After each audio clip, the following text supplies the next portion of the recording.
सभी साथियों को आर एम शर्मा का नमस्कार।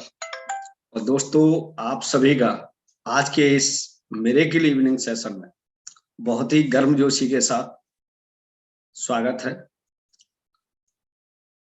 और आज हम बड़े सौभाग्यशाली हैं कि हमारे इस GWA के प्लेटफॉर्म पर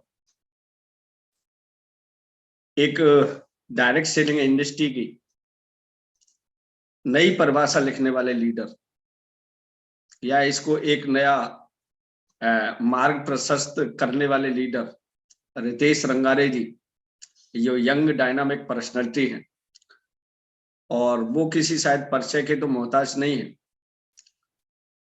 लेकिन आज उनके बारे में आप रूबरू हो पाएंगे और वो क्या एक नई दिशा देने वाले हैं इस इंडस्ट्री को, उनका अल्टीमेट लाइफ का क्या गोल है। ओके, इस डायरेक्ट सेलिंग इंडस्ट्री को लेकर, अपनी लाइफ को लेकर, इस एटॉमी व्यापार को लेकर, ये सारे जो चर्चाएं होंगी वो एक इंटरव्यू सेशन के माध्यम से होंगी। कुछ प्रश्न उनसे उनके निजी जीवन पर भी किए जाएंगे, इस व्यवसाय के बारे में भी किए जाएंगे, एटॉमी बिजनेस के बारे में भी किए जाएंगे। आगे आने वाला जो ट्रेंड है वो हमारी लाइफ को कैसे चेंज करेगा, वो सारी जो वार्तालाप होना है आज, वो रितेश रंगारे जी का होना है। तो आप सभी के स्वागत के साथ साथ मैं तहे दिल से अपने दोस्त, अपने भाई, अपने सीनियर जूनियर जो भी आप कह सकते हैं, मान सकते हैं, मैं रितेश रंगारे जी का GWA पे अपनी तरफ से सारे आगंतुकों की तरफ से स्वागत करना चाहूंगा कि यू आर वेलकम रितेश जी। आपका बहुत बहुत स्वागत है कि आपने एक टाइम निकाला हमारे इस GWA के लिए, हमारे एटोमियंस के लिए, या उन सभी लोगों के लिए जो लाइफ में कुछ बेहतर करना चाहते हैं। तो वेलकम सर, आप अपना यस, मैंने आपको पिनअप किया है sir. Yes, right, thank you so much Sharma sir. और मुझे भी बहुत अच्छा लगता है। मेरे ख्याल से ये GWA के साथ में हमारा सेकेंड सेशन है और yes. आपको देख के मुझे बहुत एनर्जी मिलती है। मैं बहुत एक्साइटेड रहता हूँ because way you are working और जिस तरीके से आप लीड कर रहे हैं, full of information, full of knowledge, और जो क्वालिटी लीडरशिप है बहुत इंस्पायर करती है हमें मार्केट में काम करने के लिए। तो बहुत बहुत धन्यवाद मुझे आमंत्रित करने के लिए, मौका देने के लिए कि मैं कुछ और चीजें जो है वैल्यू एड ऑन कर सकूं। और जितने भी पार्टिसिपेंट्स हैं हमारे साथ में, यूट्यूब पे हैं और जूम पे हैं, सुन रहे हैं, सभी को मेरा नमस्कार, बहुत ज्यादा नमस्कार। और सबसे पहले हम जिस पर्टिकुलर व्यक्ति के कारण इस जूम मीटिंग में आए हुए हैं, तो उनका सबसे ज्यादा हृदय से धन्यवाद देना चाहूंगा, जो है कंपनी के founder and chairman Henry park sir, जिन्होंने ये प्लेटफॉर्म बनाया जिसके कारण से आज आप देख सकते हैं ग्लोबल मार्केट में लाखों लोग जो है अपने सपने पूरे कर रहे हैं, लाखों लोग फाइनेंशियल फ्रीडम को अचीव कर चुके हैं। और इसके बाद में कंपनी मैनेजमेंट है और हमारी जितनी भी टॉप अपलाइंस हैं, और हम मेरे जो स्पॉन्सर हैं प्रकाश नारायण जी, जिन्हें मेरे ख्याल से मैक्सिमम लोग कभी नहीं जानते हैं, राइट। तो जिन्होंने मुझे ये अपॉर्चुनिटी दी, इस अपॉर्चुनिटी से परिचित कराया, सभी लोगों का बहुत बहुत दिल से धन्यवाद। और जो बहुत सारे लोग हैं जो लगातार हम लोगों को सपोर्ट कर रहे हैं। तो बेसिकली मैं मेरे बारे में कुछ जानकारी बता देता हूँ। बहुत सारे लोग होंगे जो फर्स्ट टाइम आए होंगे, फर्स्ट टाइम सुन रहे होंगे, लेकिन जानकारी देने के पहले, मेरे बारे में बताने के पहले, मैं एक बड़ी अच्छी चीज शेयर करता हूँ। बिकॉज जो टॉपिक है ना, वो टॉपिक जब मेरे को सजेस्ट किया गया और जब सर ने पूछा कि सर हम लोग क्या रखें टॉपिक, और सर ने ही इतना ब्यूटीफुल टॉपिक दिया, और मैं 2 सेकंड के लिए तो थोड़ा सोचने लगा कि ये क्या है, आई मीन ये आप बोलना क्या चाहते हैं, मुझे समझ में नहीं आया। ठीक है, हम लोगों ने बात की कि set system rather than goals. ठीक है, बहुत लोग शायद जो इसका डेप्थ है वो समझ ही नहीं पाएंगे, मुझे भी समझने में समय लगा, फिर मैं रिलेट कर पाया। तो मैं पहले टॉपिक को जस्टिफाई करते हुए फिर मेरा इंट्रोडक्शन देता हूं। मेरे ख्याल से वो एक सही शुरुआत होगी इस सेशन की, और बहुत एक छोटी सी कहानी से समझाने की कोशिश करता हूं जो मुझे लगा कि इससे रिलेट कर पाएगी आपको। अगर सिंपल सी चीज अगर समझनी है कि गोल्स और सिस्टम दो चीज अलग अलग है, प्रोसेस सिस्टम, अगर हम लोग दोनों चीजों को एक ही जगह पे रखें, तो गोल को फॉलो करने के दो तरीके, तरीका है अनऑर्गेनाइज तरीके से आप चलते जाइए, ठीक है, और हो सकता है आप वो अचीव भी कर लें। दूसरा तरीका है एक प्रोसेस एंड सिस्टम के थ्रू जाइए, जो कि शर्मा सर ने बताया, और वो प्रायोरिटी देते हैं। और मैं पिछले 15 साल से बिजनेसेस में हूँ, मैंने एक ही चीज सीखी है, ये है system and process and system and process.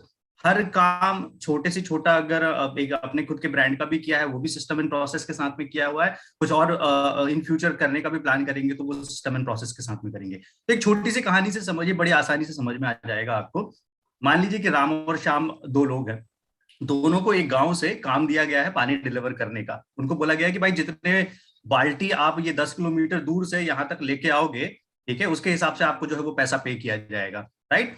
तो राम ने क्या डिसाइड किया कि यार मैं हर बार जो है 10 राउंड लगाऊंगा, दो दो बाल्टी करके कम से कम 20 घरों में जो है वो पानी पहुंचा दूंगा, ठीक है। अल्टीमेट गोल क्या हुआ दोनों का, एक पानी पहुंचाना है, इनकम जनरेट करनी है, ये गोल हुआ, ठीक है। शाम ने कुछ दिन किया, कुछ दिन के बाद में उसको समझ में आया कि भाई ये तो लॉन्ग टर्म नहीं जा पाएगा, ठीक है, इससे क्या हो रहा है, मेरा समय उतना ही है, मेरा समय खराब हो रहा है। दूसरी चीज, एक सबसे बड़ी समस्या हो रही है कि मैं इससे बड़ी इनकम पे जा ही नहीं पाऊंगा, 20 घर से ज्यादा जो है वो डिलीवर नहीं कर पाऊंगा पानी।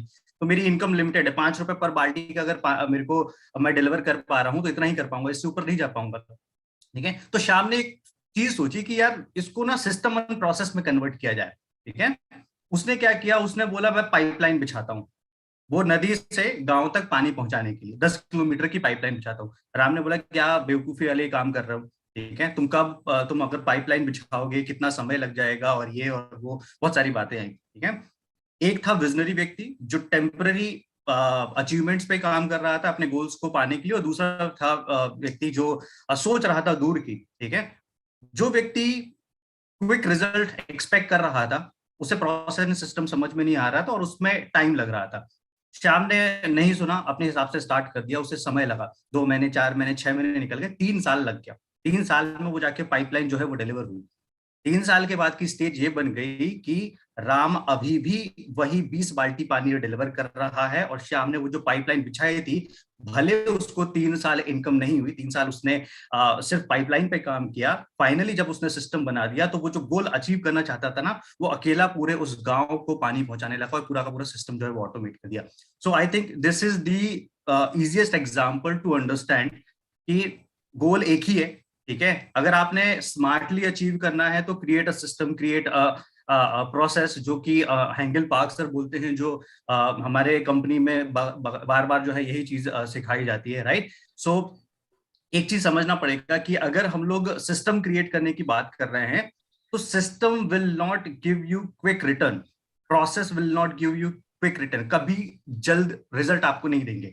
रिजल्ट किसको जल्दी मिल रहे थे, 2 बाल्टी पानी लाया, क्विक पैसा उसने ले लिया, किसको जल्दी रिजल्ट मिला था, जो प्रोसेस के हिसाब से, सिस्टम के हिसाब से काम नहीं कर रहा था, ठीक है। जो प्रोसेस के हिसाब से काम कर रहा था, सिस्टम के हिसाब से काम कर रहा था, उसे तो 3 साल लग गया पाइपलाइन बिछाने में ही, ठीक है।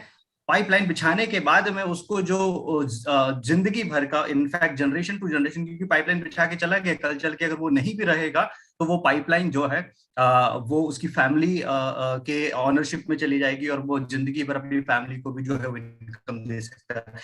This is the beautiful example to understand कि गोल्स को अचीव करने के दो प्रोसेस हैं। एक प्रोसेस है जिस प्रोसेस से 98% लोग काम करते हैं एंड दे फेल, और उसके बाद में वो ब्लेम करते हैं industry is wrong and all, वो सारी चीजें। और बहुत कम लोग होते हैं जो सिस्टम एंड प्रोसेस के हिसाब से काम करते हैं, because system and process initial quick results आपको नहीं देगा, राइट। सो मैं अपने बारे में बता देता हूँ, आई होप ये एग्जाम्पल से हम लोग ये जो सेशन है उसकी एक सही शुरुआत किए होंगे। मेरा नाम है रितेश रंगारे, और अगर मेरे बारे में काफी लोगों ने देखा होगा और सुना होगा, मैं भोपाल का बेसिकली रहने वाला हूँ। पिछले 15 साल से मैं एक इंडस्ट्री का भाग हूँ, this is called startup industry. Businesses में हूँ 15 साल में, मैंने कभी जॉब ही नहीं किया है कुल मिला के। 15 साल में एनआईटी कैलिकट केरल से मैंने सिविल किया, और इसके बाद में इमीडिएट जो है मैं बिजनेसेस में आ गया, और मेरा कोई पास्ट बिजनेस बैकग्राउंड बिल्कुल नहीं रहा है। ऐसा नहीं है कि मेरा कोई मेरे फादर या कोई और जो है, मेरे फादर एक गवर्नमेंट एम्प्लॉय थे, 10-15 हज़ार रुपए की सैलरी हुआ करती थी, तो मेरा कोई पास बैकग्राउंड नहीं है। 2006 में मैं नेटवर्क मार्केटिंग इंडस्ट्री में आया। उस टाइम पे मेरे को समझ में आया कि क्या है ये इंडस्ट्री, कितना पोटेंशियल है, और जिस कंपनी में मैंने काम किया था वो कंपनी बहुत कम टाइम में ऑपरेट करने के बाद में कोलैप्स कर गई, लेकिन उस कंपनी में मैंने एक डिसेंट पोजीशन जो है वो अचीव कर ली थी। सो एक चीज जल्दी से समझ में आ गई थी, क्योंकि हम लोग एक अच्छे कॉलेज से थे, वहाँ पे कल्चर वैसा था, तो एजुकेशन को बहुत प्रायोरिटी दी जाती थी। और वहाँ से हमें ये समझ में आ गया था कि हमें अगर बड़ा करना है तो हमें कुछ स्टेबिलिटी टाइप की चीज चाहिए। तो फिर उसके बाद में ऐसी हालात नहीं थे कि हम लोग बहुत ज्यादा एक्सपेरिमेंट करें या कुछ करें। तो I started network marketing company इन 2011 में मैंने नेटवर्क मार्केटिंग कंपनी शुरू किया। लेकिन ड्रास्टिकली फेल हुआ 11 महीने के अंदर में। 11 महीने के अंदर में बहुत बड़े अचीवमेंट्स दिए, जो भी आप बोल सकते हैं, जिन भी तरीकों से नेटवर्क मार्केटिंग में काम किया जाता है वो सारे तरीके अडॉप्ट करके उन लोगों ने अचीवमेंट्स दिए, मैनेजमेंट लेवल पे कंपनी रन की। बट इसके बाद मैं एक बड़ी लाइबिलिटी लेके बैठ गया, एक तरीके से आप बोल सकते हैं कि बैंक्रप्सी वाली स्टेज और सारी चीजें। और मैं 10 साल इंडस्ट्री से दूर रहा, और उसके बाद में कोई डायरेक्ट सेलिंग कंपनी नहीं की। तो बेसिकली मुझे मेरा डर ये था, मैं कोई दूसरी कंपनी करूंगा दोबारा बैठ जाएगी, इससे बेटर है मैं खुद अपनी एक कंपनी जो है वो स्टार्ट करूं। और वो रेस जो है वो खत्म ही नहीं हो रही थी। तो 10 साल तक सिर्फ और सिर्फ वेट किया और ऑब्जर्व किया इंडस्ट्री को, क्या आ रहा है क्या नहीं आ रहा है। राइट, तो दिस इज माय स्टोरी। इस तरीके से मैंने ये मेरी कुछ एक बैकग्राउंड स्टोरी है जिससे आप रिलेट कर पाएंगे। राइट, तो I hope this is enough sir. Over to you. Thank you so much. Thank you so much. और रियली सबसे पहले तो आपने ये डिफाइन किया कि आज का जो टॉपिक है हमारा, set the system rather than goals. तो ये रियली बहुत ही अच्छे से एक्सप्लेन किया है कि उसका आज का पूरा एक कंक्लूजन निकालें तो क्या निकलेगा कि हमें सिस्टम को सेट करना है, गोल के पीछे नहीं भागना है। गोल तो ऑटोमेटिक अचीव हो जाएगा हमारा अगर हम एक सिस्टम को सेटअप कर देते हैं। ओके, तो थैंक यू, आपने मेरे एक पहले क्वेश्चन को तो ऑटोमेटिकली सॉल्व कर दिया जो हम आपसे पूछने वाले थे। थैंक यू रितेश जी। अच्छा, मैं अब इसी क्रम में आपसे एक सवाल जवाब हम करेंगे और इस सवाल जवाब के माध्यम से हम अपने विजिटर्स को, व्यूअर्स को और खुद हम ये समझेंगे कि इसकी एक नई परिभाषा कैसे डिफाइन की जाए डायरेक्ट सेलिंग इंडस्ट्री की। क्योंकि वी ऑल आर ये कह सकते हैं डायनामिक यंग लीडर्स हैं और हमारे पास एक कह सकते हैं कि कंधों पे लायबिलिटी भी है कि अगर इस इंडस्ट्री में आए हैं तो पूरी ईमानदारी से एक नया स्वरूप देके जाएं।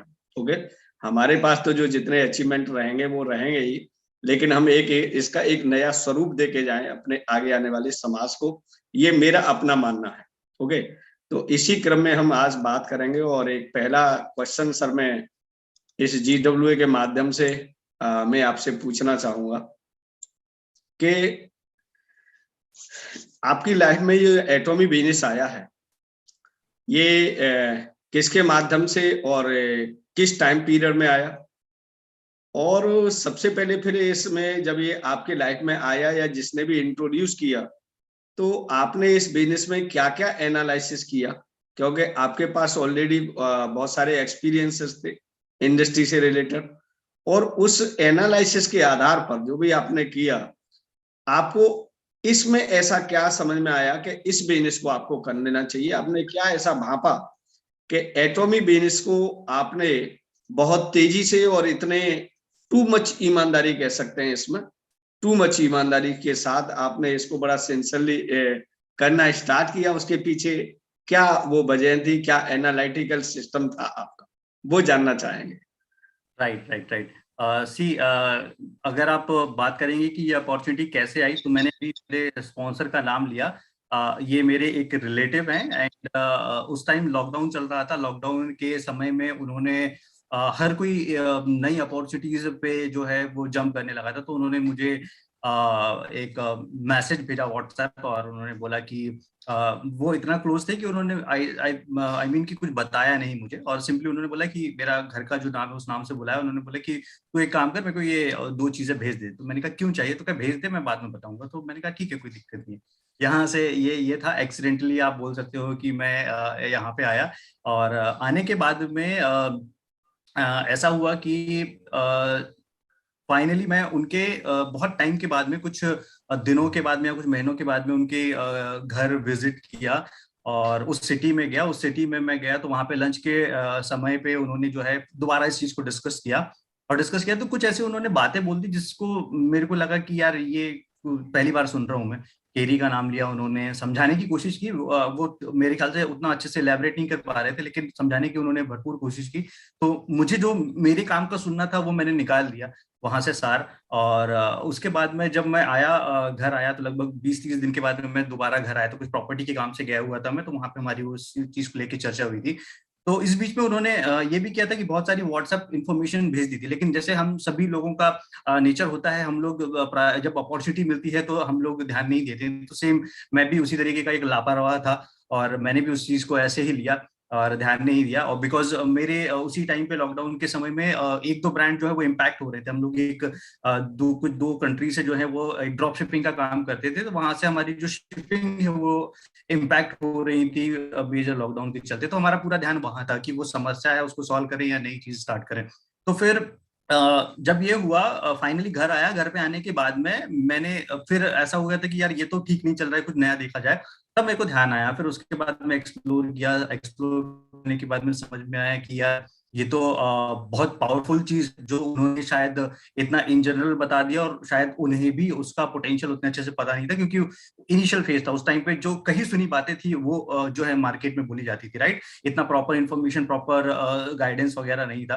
तो फिर मैंने ये डिसाइड किया कि यार इसको समझते हैं क्या है। समझने के बाद में डिटेल में उसको स्टडी किया, और स्टडी करने के बाद में मैंने सीधा एक काम किया जो मेरे ख्याल से हर किसी व्यक्ति को सबसे पहले करना चाहिए। globalatomy.com ओपन किया, ठीक है।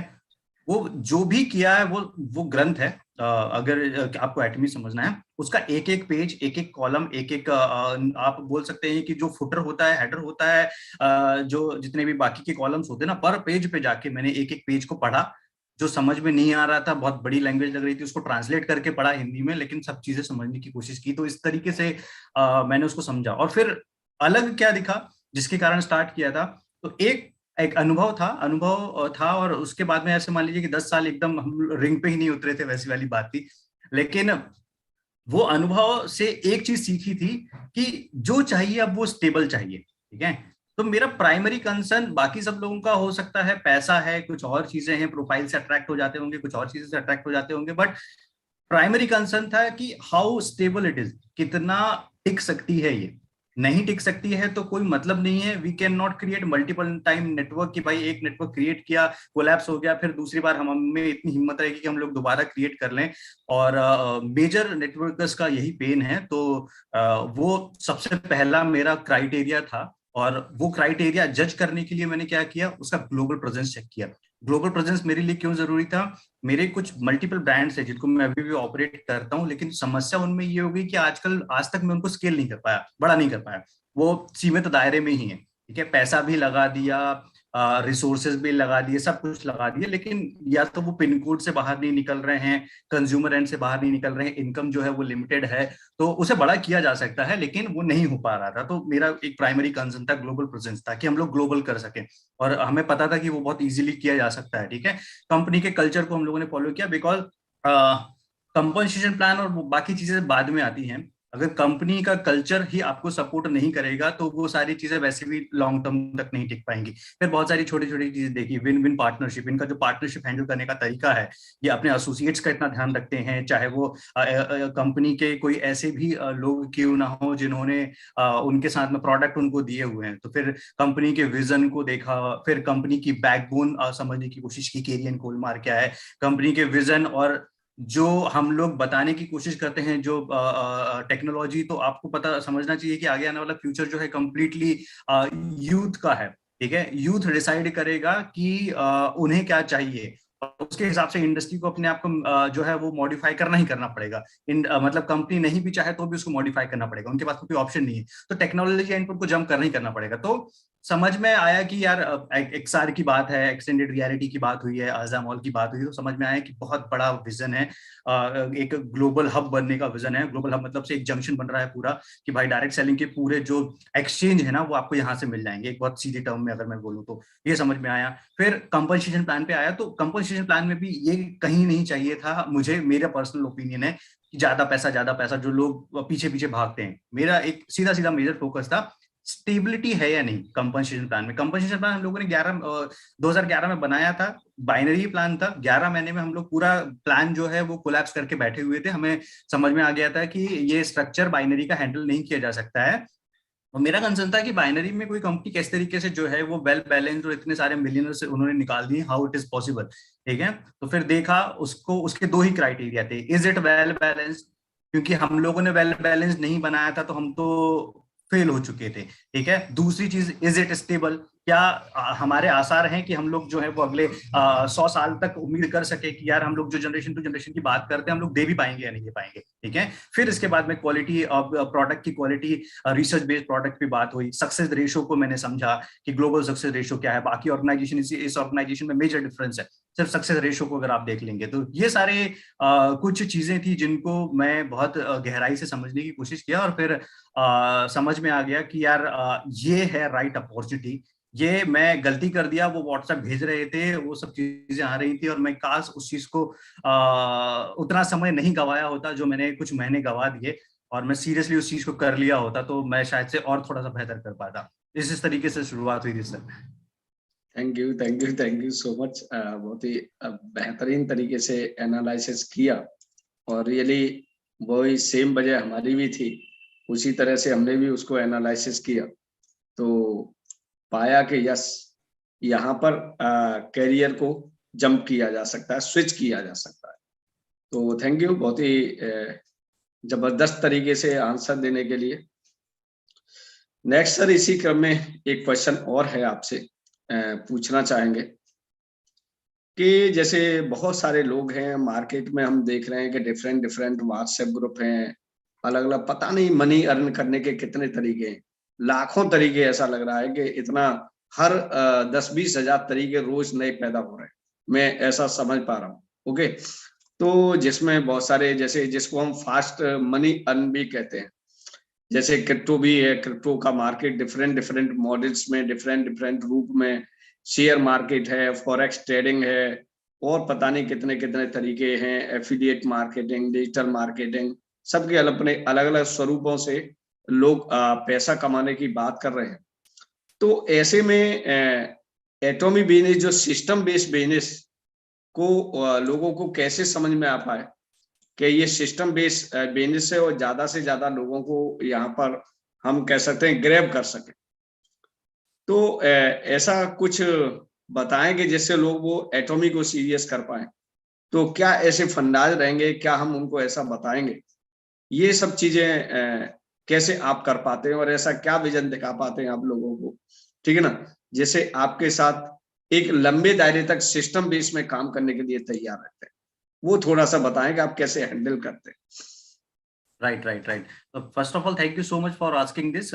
इसके लिए मैं काफी समय से एक वीडियो भी क्रिएट करना चाह रहा था, लेकिन समय के चलते नहीं हो पाया। तो पहले तो हम लोग ये समझें कि एग्जिस्टिंग जो मॉडल है, जैसे सर ने बताया है, क्रिप्टोज है, इसके बाद में आप बोल सकते हैं कि फॉरेक्स हो गया है, फिर इसके बाद में शेयर मार्केट हो गया, डिजिटल मार्केटिंग हो गई, अदर चीजें हो गई हैं।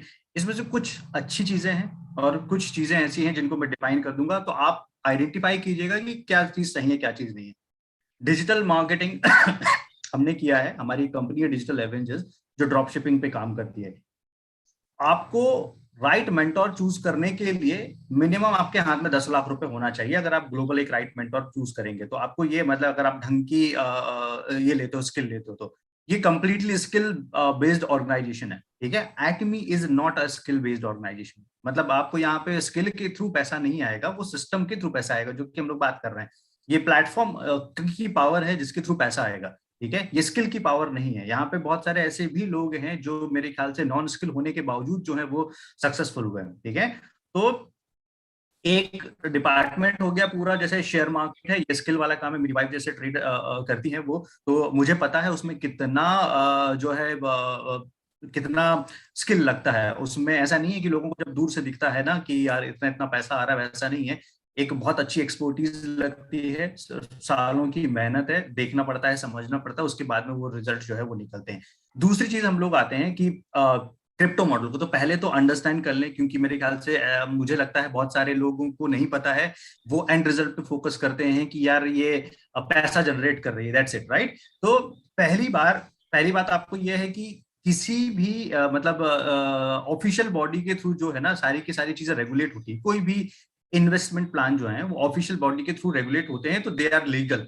ठीक है, जैसे एक एग्जांपल के लिए आईआरडीए से इंश्योरेंस रेगुलेट हो रहा है, आरबीआई से बैंक रेगुलेट हो रहा है, रेरा से जो है प्रॉपर्टीज रेगुलेट हो रही है, आईडीएसए से जो है वो अपनी डायरेक्ट सेलिंग इंडस्ट्री लीड हो रही है। ठीक है, क्रिप्टोज के लिए there is no such any official guideline for crypto, कोई है ही नहीं, गाइडलाइन ही नहीं है। बनेगी, होगा तब देखा जाएगा। ठीक है, एक चीज ये हो गया। तो ये क्या है, ये बबल है, बुलबुला होता है ना, ठीक है, उसमें आप एक पिन मार दो अचानक से फूट जाएगा और अचानक से गायब हो जाएगा, तो बेसिकली हवा है ये। ठीक है, और ये मैंने नहीं, ये मेरा स्टेटमेंट नहीं है, ये मतलब आप बहुत सारे अच्छे लोगों को अगर फॉलो करेंगे तो आपको पता चल जाएगा। ये शेयर मार्केट के जीनियस का भी स्टेटमेंट है, जिनको राकेश झुनझुनवाला का नाम अगर आपने सुना होगा, ये उनका स्टेटमेंट है। ठीक है, ये स्टेटमेंट है डॉक्टर विवेक बिंद्रा का स्टेटमेंट है, जो दुनिया के बड़े बड़े बिजनेसेस ऑनर को जो है वो कंसल्ट करते हैं। ये मेरा स्टेटमेंट नहीं है। तो नंबर वन ये चीज है। दूसरी बात कि जितनी भी मनी सर्कुलेशन कंपनीज हैं, ठीक है, ये सब क्या हो गए, kind of money circulation company. तो अब लोगों ने क्या सोच लिया है कि यार मार्केट में बढ़िया क्या चल रहा है जिसको बेचने के लिए मेहनत की ना की जाए। उनको लगा अरे यार ये तो क्रिप्टो चल रहा है, क्रिप्टो को जोड़ देते हैं एमएलएम कॉन्सेप्ट से, ये हो गया और बढ़िया काम। ठीक है, प्रॉब्लम क्या हो रही है, प्रॉब्लम ये है कि ना गवर्नमेंट ऑफिशियल की कोई बॉडी है रेगुलेट करने के लिए, ना आइडिया जो आईडीएसए है उसकी कोई गाइडलाइन है जहां पे मेंशन किया गया है कि crypto is a legal form जिसके थ्रू आप जो है एमएलएम को कर सकते हैं। राइट, कंप्लीटली टेम्पररी बबल है वो। और इसी प्रकार के बाकी के भी इन्वेस्टमेंट मेथड निकलते हैं और बहुत सारे आए थे। मैं एक दो कंपनीज के नाम भी लेकर बताता हूँ। स्पीक एशिया आया हुआ था। ठीक है, इसके पहले आपने देखा हुआ था कि जो एजुकेशन पे एक सीडी को जो है वो महंगे दामों में बेच रहे थे, तो they were also rotating the money, right, और वहां पे नंबर ऑफ ज्वाइनिंग्स पे फोकस किया जाता था। तो अभी नहीं किया जा सकता। और ये जो अभी 28 दिसंबर को जो गाइडलाइन आई उसके बाद में तो सारी चीजें बहुत ज्यादा स्ट्रिक्ट हो गई हैं। लेकिन पॉइंट क्या है, जैसे मान लीजिए कि आरबीआई हर बार वार्निंग देती है हम लोगों को, ऐसा कि भाई ओटीपी शेयर मत कीजिए, सीवीवी शेयर मत कीजिए। ठीक है, लेकिन फिर भी लोग करते हैं। सिमिलर चीज है, आप अवेयरनेस, आरबीआई अपने लेवल पे अवेयरनेस क्रिएट कर रही है, उसके बावजूद लोग नहीं सुधर रहे हैं। तो यहाँ पे हम लोग अपने लेवल पे बहुत बड़ी अवेयरनेस जो है वो क्रिएट नहीं कर सकते हैं। ठीक है, और लेकिन जब कोई एक संस्था बन जाएगी, कुछ ऐसा हो जाएगा, तो ऑटोमेटिकली लोगों के पैरों के नीचे से जो है वो जमीन चली जाएगी। बिकॉज एमएलएम मॉडल के थ्रू क्रिप्टो को कनेक्ट करना और बेचना is not a legal procedure, वो है ही नहीं, वो कहीं पे एग्जिस्ट ही नहीं करता है, कोई उसका रिटन प्रूफ आपको दे ही नहीं सकता है। तो कोई भी क्विक मनी मेकिंग, मेरे पॉइंट ऑफ व्यू से कोई भी क्विक मनी मेकिंग स्टेबल हो ही नहीं सकती है। राइट, अगर होती तो मैं भी उसी पर्टिकुलर किसी प्लेटफॉर्म का पार्ट होता, आप भी होते। हम लोग बैठ के क्यों इस दूसरे मॉडल पे काम कर रहे थे, जब हमको पता है कि भाई इतने ही एफर्ट से वहां ज्यादा पैसा आ रहा है। तो सर आप करते क्या, आप भी नहीं करते, मैं करता है कि मैं भी नहीं करता। हम लोग ट्राई करते यार कि वो बेस्ट है, लेकिन क्यों नहीं कर रहे हैं, बिकॉज हमको समझ में आ रहा है कि लॉन्ग टर्म के हिसाब से ये ठीक है ही नहीं। ठीक है, टेम्पररी आपको मिल जाएगा कुछ और छोटा मोटा, लेकिन लॉन्ग टर्म के हिसाब से नहीं जाएगा। तो ये जो है, आप अगर अंडरस्टैंड करोगे कि इन्वेस्टमेंट के कुछ लीगल मॉडल है मार्केट में। ठीक है, जैसे प्रॉपर्टी है, गोल्ड है, बैंक की एफडीज हो गई हैं, तो ये फिक्स रिटर्न आपको देते हैं। अब इन सभी में फिक्स रिटर्न मिलते हैं, लेकिन बड़ा फ्लक्चुएशन जो है वो नहीं होता है। ठीक है, अब एफडी का भी फिक्स ही रिटर्न है, गोल्ड का भी थोड़ा बहुत ही फ्लक्चुएट होगा। ऐसा थोड़ी होगा कि आपने जो है 1 किलो में या फिर 10 ग्राम गोल्ड में जितना पैसा बना रहे हो बेच के, अचानक से जो है आप कुछ भी रैंडम पैसा बना लोगे, डबल ट्रिपल पैसा बना लोगे, नहीं है। ठीक है, प्रॉपर्टी में भी एक ऐसी चीजें हैं। तो ये बड़े फ्लक्चुएशन नहीं होते, ये सब चीजें जो है वो स्टेबल रहती है। दिस इज दी वे जिस तरीके से मैं आइडेंटिफाई करता हूं अपॉर्चुनिटी सही है या नहीं। ठीक है, अब ये क्या होता है, कुछ मनी माइंडेड ब्रेन्स होते हैं, जैसे हम लोग बोल सकते हैं कि बहुत ज्यादा स्मगलिंग भी एक काइंड ऑफ बिजनेस फॉर्म हो गया है। ठीक है, कोई और दूसरे भी ऐसे इलीगल बिजनेस फॉर्म हो गए हैं, तो वो भी पैसे बनाने के तरीके हैं, बट लीगल नहीं है। ठीक है, पैसा तो वहां से ही बनाया जा सकता है। तो इस तरीके से जो है मैं आइडेंटिफाई करता हूँ। अब आप ये समझना चाहते हैं कि ऐसे लोगों को जो आते हैं, तो हम लोग उनको कन्वर्ट कैसे करते हैं, राइट। तो पहली चीज मैं ज्यादा एनर्जी उसमें नहीं लगाता, पर्सनली मैं ये प्रेफर करता हूँ, बिकॉज अगर किसी का वो माइंडसेट ही है तो आप माइंडसेट को अचानक से नहीं बदल सकते, ठीक है। तो हम लोग क्या करते हैं, हम लोग उसको सिर्फ एक फ्रेम में लेके आ देते हैं और उसको पूछते हैं कि यार आप ना सिर्फ दो बातों के आंसर दे दीजिए। नंबर वन, कौन सी गवर्नमेंट ऑर्गेनाइजेशन है जो इसको रेगुलेट कर रही है इंडिया में, ग्लोबल की बात छोड़ दीजिए, नंबर वन। और नंबर टू, अगर ये क्रिप्टो एमएलएम से कनेक्टेड है तो वो कौन सी ऑफिशियल बॉडी है, कौन सी ऑफिशियल बॉडी है, या एमएलएम की आईआरडीए में कहाँ पे ऐसा लिखा हुआ है जिसके थ्रू ये जो है वो लीगल बनता है, ठीक है। ना आईआरडीए उसको रेगुलेट कर रहा है, ना कुछ रेगुलेट कर रहा है, उनके पास में दोनों चीजों के आंसर नहीं है। वो सिंपली ये बोलते हैं कि this is the future, this is the future. मैं आपको एक फ्यूचर बताता हूँ जो मैंने मेरे दोस्त के साथ में प्लान किया हुआ था। हम लोग सेलिब्रिटी का ट्रेड मार्केट बता रहे थे, इतने ओपन प्लेटफॉर्म पे, ये बहुत ज्यादा सीक्रेट आइडिया है जिसपे हम लोग काम कर रहे थे। बहुत बड़े प्लेटफॉर्म के लिए हम लोगों ने बड़ी फंडिंग्स जो है वो उसके लिए अप्रोच कर दी थी। बट जब हम लोगों ने उसके लीगल एक्सपेक्ट को सर्च किया तो पता चला कि भाई इसमें आप लॉन्ग टर्म जा ही नहीं सकते हो। हम लोग मतलब ये कर रहे थे कि रितेश रंगारे एक व्यक्ति है जिस पर ट्रेड किया जा सकता है, शर्मा सर एक व्यक्ति है जिस पर ट्रेड किया जा सकता है, हम लोग अमिताभ बच्चन पे और बाकी के सारे जो पब्लिक फिगर होते हैं इन पे ट्रेड करने का प्लेटफॉर्म बना रहे थे विद सोशल मीडिया। वेट, लेकिन जब हम लोगों ने कंसल्ट किया, लीगल बॉडीज पे गए, फाइनेंशियल बॉडी से कंसल्ट किया, तो समझ में आ गया कि ये आइडिया सुनने में बड़ा शानदार लगता है, लेकिन ये वाइबल आइडिया नहीं है, ये स्टेबल आइडिया नहीं है, ये हाइप है। हो सकता है कोई फंड कर दे, हो सकता है कुछ कर दे, लेकिन ना 100 साल के हिसाब से, 50 साल के हिसाब से इस चीज को प्लान नहीं किया जा सकता। तो ये चीज जो है वो बहुत अच्छे से हम लोगों को समझ में आई। तो मैं किसी को भी फोर्सफुली हर व्यक्ति को बिजनेस में नहीं लाता हूं, अगर वो क्विक माइंडसेट वाले व्यक्ति रहते हैं तो भी नहीं लाता हूं। फिर जब समझ में आता है इन दो सवालों से, अगर उनको ये समझ में आता है कि वो जो है वो गलत रास्ते पे हैं, तब अगर वो रियलाइज कर देते हैं, फिर उसके बाद में हम लोग उनकी काउंसलिंग करने का कोशिश करते हैं। हम लोग उनको समझाने की कोशिश करते हैं कि किस तरीके से आप जो है एक अच्छा इनकम बढ़ा सकते हैं, और हम लोग बताते हैं कि ये सारी चीजें हम कर चुके हैं, हम उन सारी चीजों से निकल चुके हैं, वाई वी आर हियर, हम लोग क्यों हैं यहाँ पे, और हमारे जैसे बहुत सारे जो डीएम हैं और बहुत सारे अच्छे लीडर्स हैं उन्होंने क्यों चूज किया। आप मतलब वो उनके पास में तो ऐसे हजारों ऑफर्स आए थे, बड़े बड़े प्रपोजल्स आए थे, क्यों नहीं उन्होंने किया। तो कोई समझदार व्यक्ति है। अब एक चीज है कि समझाना हमारा काम है, सामने वाले का अभी इतना मैच्योर होना चाहिए कि वो भी समझ सके इन सारी चीजों को, और इस तरीके से हम लोग सर डील करते हैं, इस तरीके से समझाने की कोशिश करते हैं। Thank you so much. तो बात वही है कि आप किसी की सोच को सडनली आप टर्न नहीं कर सकते, चेंज नहीं कर सकते, ओके। क्योंकि हर व्यक्ति को हमेशा ये लगता है कि आई एम राइट, ओके, मैं सही कर रहा हूँ, लेकिन लोग सही को सुनने के लिए तैयार है, और उसी को ही हम सही चीजों को बता सकते हैं, एग्रेड करा सकते हैं, बशर्ते कोई सुनने और समझने के लिए तैयार हो। तो आप कितना भी सोना लेके बैठे हैं, हीरा लेके बैठे हैं, लेकिन उसकी नजर में वो अगर पत्थर है तो वो पत्थर ही मानेगा, ओके। और उसको समझा पाए या वेरी ना ट्रू। समझा पाए, ये ऐसा कोई जरूरी नहीं, ओके, जब तक वो समझ में न चाहे। तो थैंक यू रितेश जी, बहुत ही जबरदस्त चीजों को आंसर दिया आपने बहुत तरीके से, क्योंकि कुछ लोग बिल्कुल हाथ धो के पीछे पड़ जाते हैं और अपना एक लंबा समय उस व्यक्ति को फॉलो करते करते निकाल देते हैं, फिर उनको लगता है कि हो सकता है कि मेरी चीज में ही खोट है, मैं जिस काम को कर रहा हूँ उसी में ही ऐसा कुछ कमी है कि शायद इतने अच्छे लोग नहीं समझ पा रहे, ओके। तो क्विक माइंड मनी होता है, एक क्विक मनी मेकिंग माइंड होता है, और एक लॉन्ग टर्म जैसे सिस्टम बेस्ड मनी की बात की जा रही है। तो दो तरीके के लोग हैं, अब कौन सा व्यक्ति आपके हाथ में आया है ये डिसाइड आपको करना है। यस, थैंक यू सर, बहुत ही जबरदस्त आपने आंसर दिया, रियली। सर एक क्वेश्चन और है कि जब आप एटॉमी बिजनेस में कोई व्यक्ति आपके साथ आता है, जब आप उस पर इन्वॉल्व करते हैं, तो एक ये प्रॉपर जो गेटिंग स्टार्टिंग होती है, उसे आप कैसे कराते हैं उस व्यक्ति को। और बहुत सारे हमारे व्यूअर्स हैं कि वो नए व्यक्तियों को लेके तो आ पाते हैं, लेकिन उनकी प्रॉपर गेटिंग स्टार्टिंग नहीं करा पाते।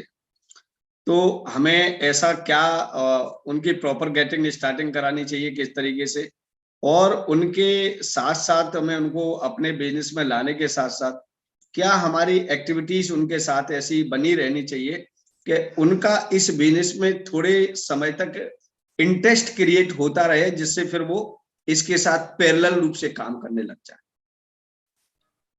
राइट। देखिए, मतलब इसका कोई एक सर्टेन रूल नहीं है मेरे ख्याल से, हर किसी का अपना अपना एक तरीका है। और हर कोई व्यक्ति अपना अपना एक मोमेंटम बनाता है, ठीक है। कोई सेल्स के थ्रू बनाता है, कोई बहुत ज्यादा बोलना चाहिए लर्निंग के थ्रू बनाता है, तो हर किसी का अपना अपना एक तरीका है। तो बेसिकली मैं जब कोई नया प्रोस्पेक्ट से बात करता हूँ, कन्वर्ट करता हूँ, तो मैं उसका मोटिव समझने की कोशिश करता हूँ, ठीक है। क्योंकि मुझे मेरा मोटिव पता है। और कई बार ऐसा हो जाता है कि जब आप एक डिसेंट मोटिव के साथ में अपने आप को पिच करते हैं मार्केट में, तो सिमिलर माइंडसेट वाले लोग धीरे धीरे कनेक्ट होना स्टार्ट हो जाते हैं। तो कई बार ऐसा होता है हमको बहुत अच्छे लोग जो है वो मिल जाते हैं, और कई बार ऐसा भी होता है कि अच्छे लोग नहीं मिलते हैं। अब मैं समझता हूँ कि उसका मोटिव क्या है।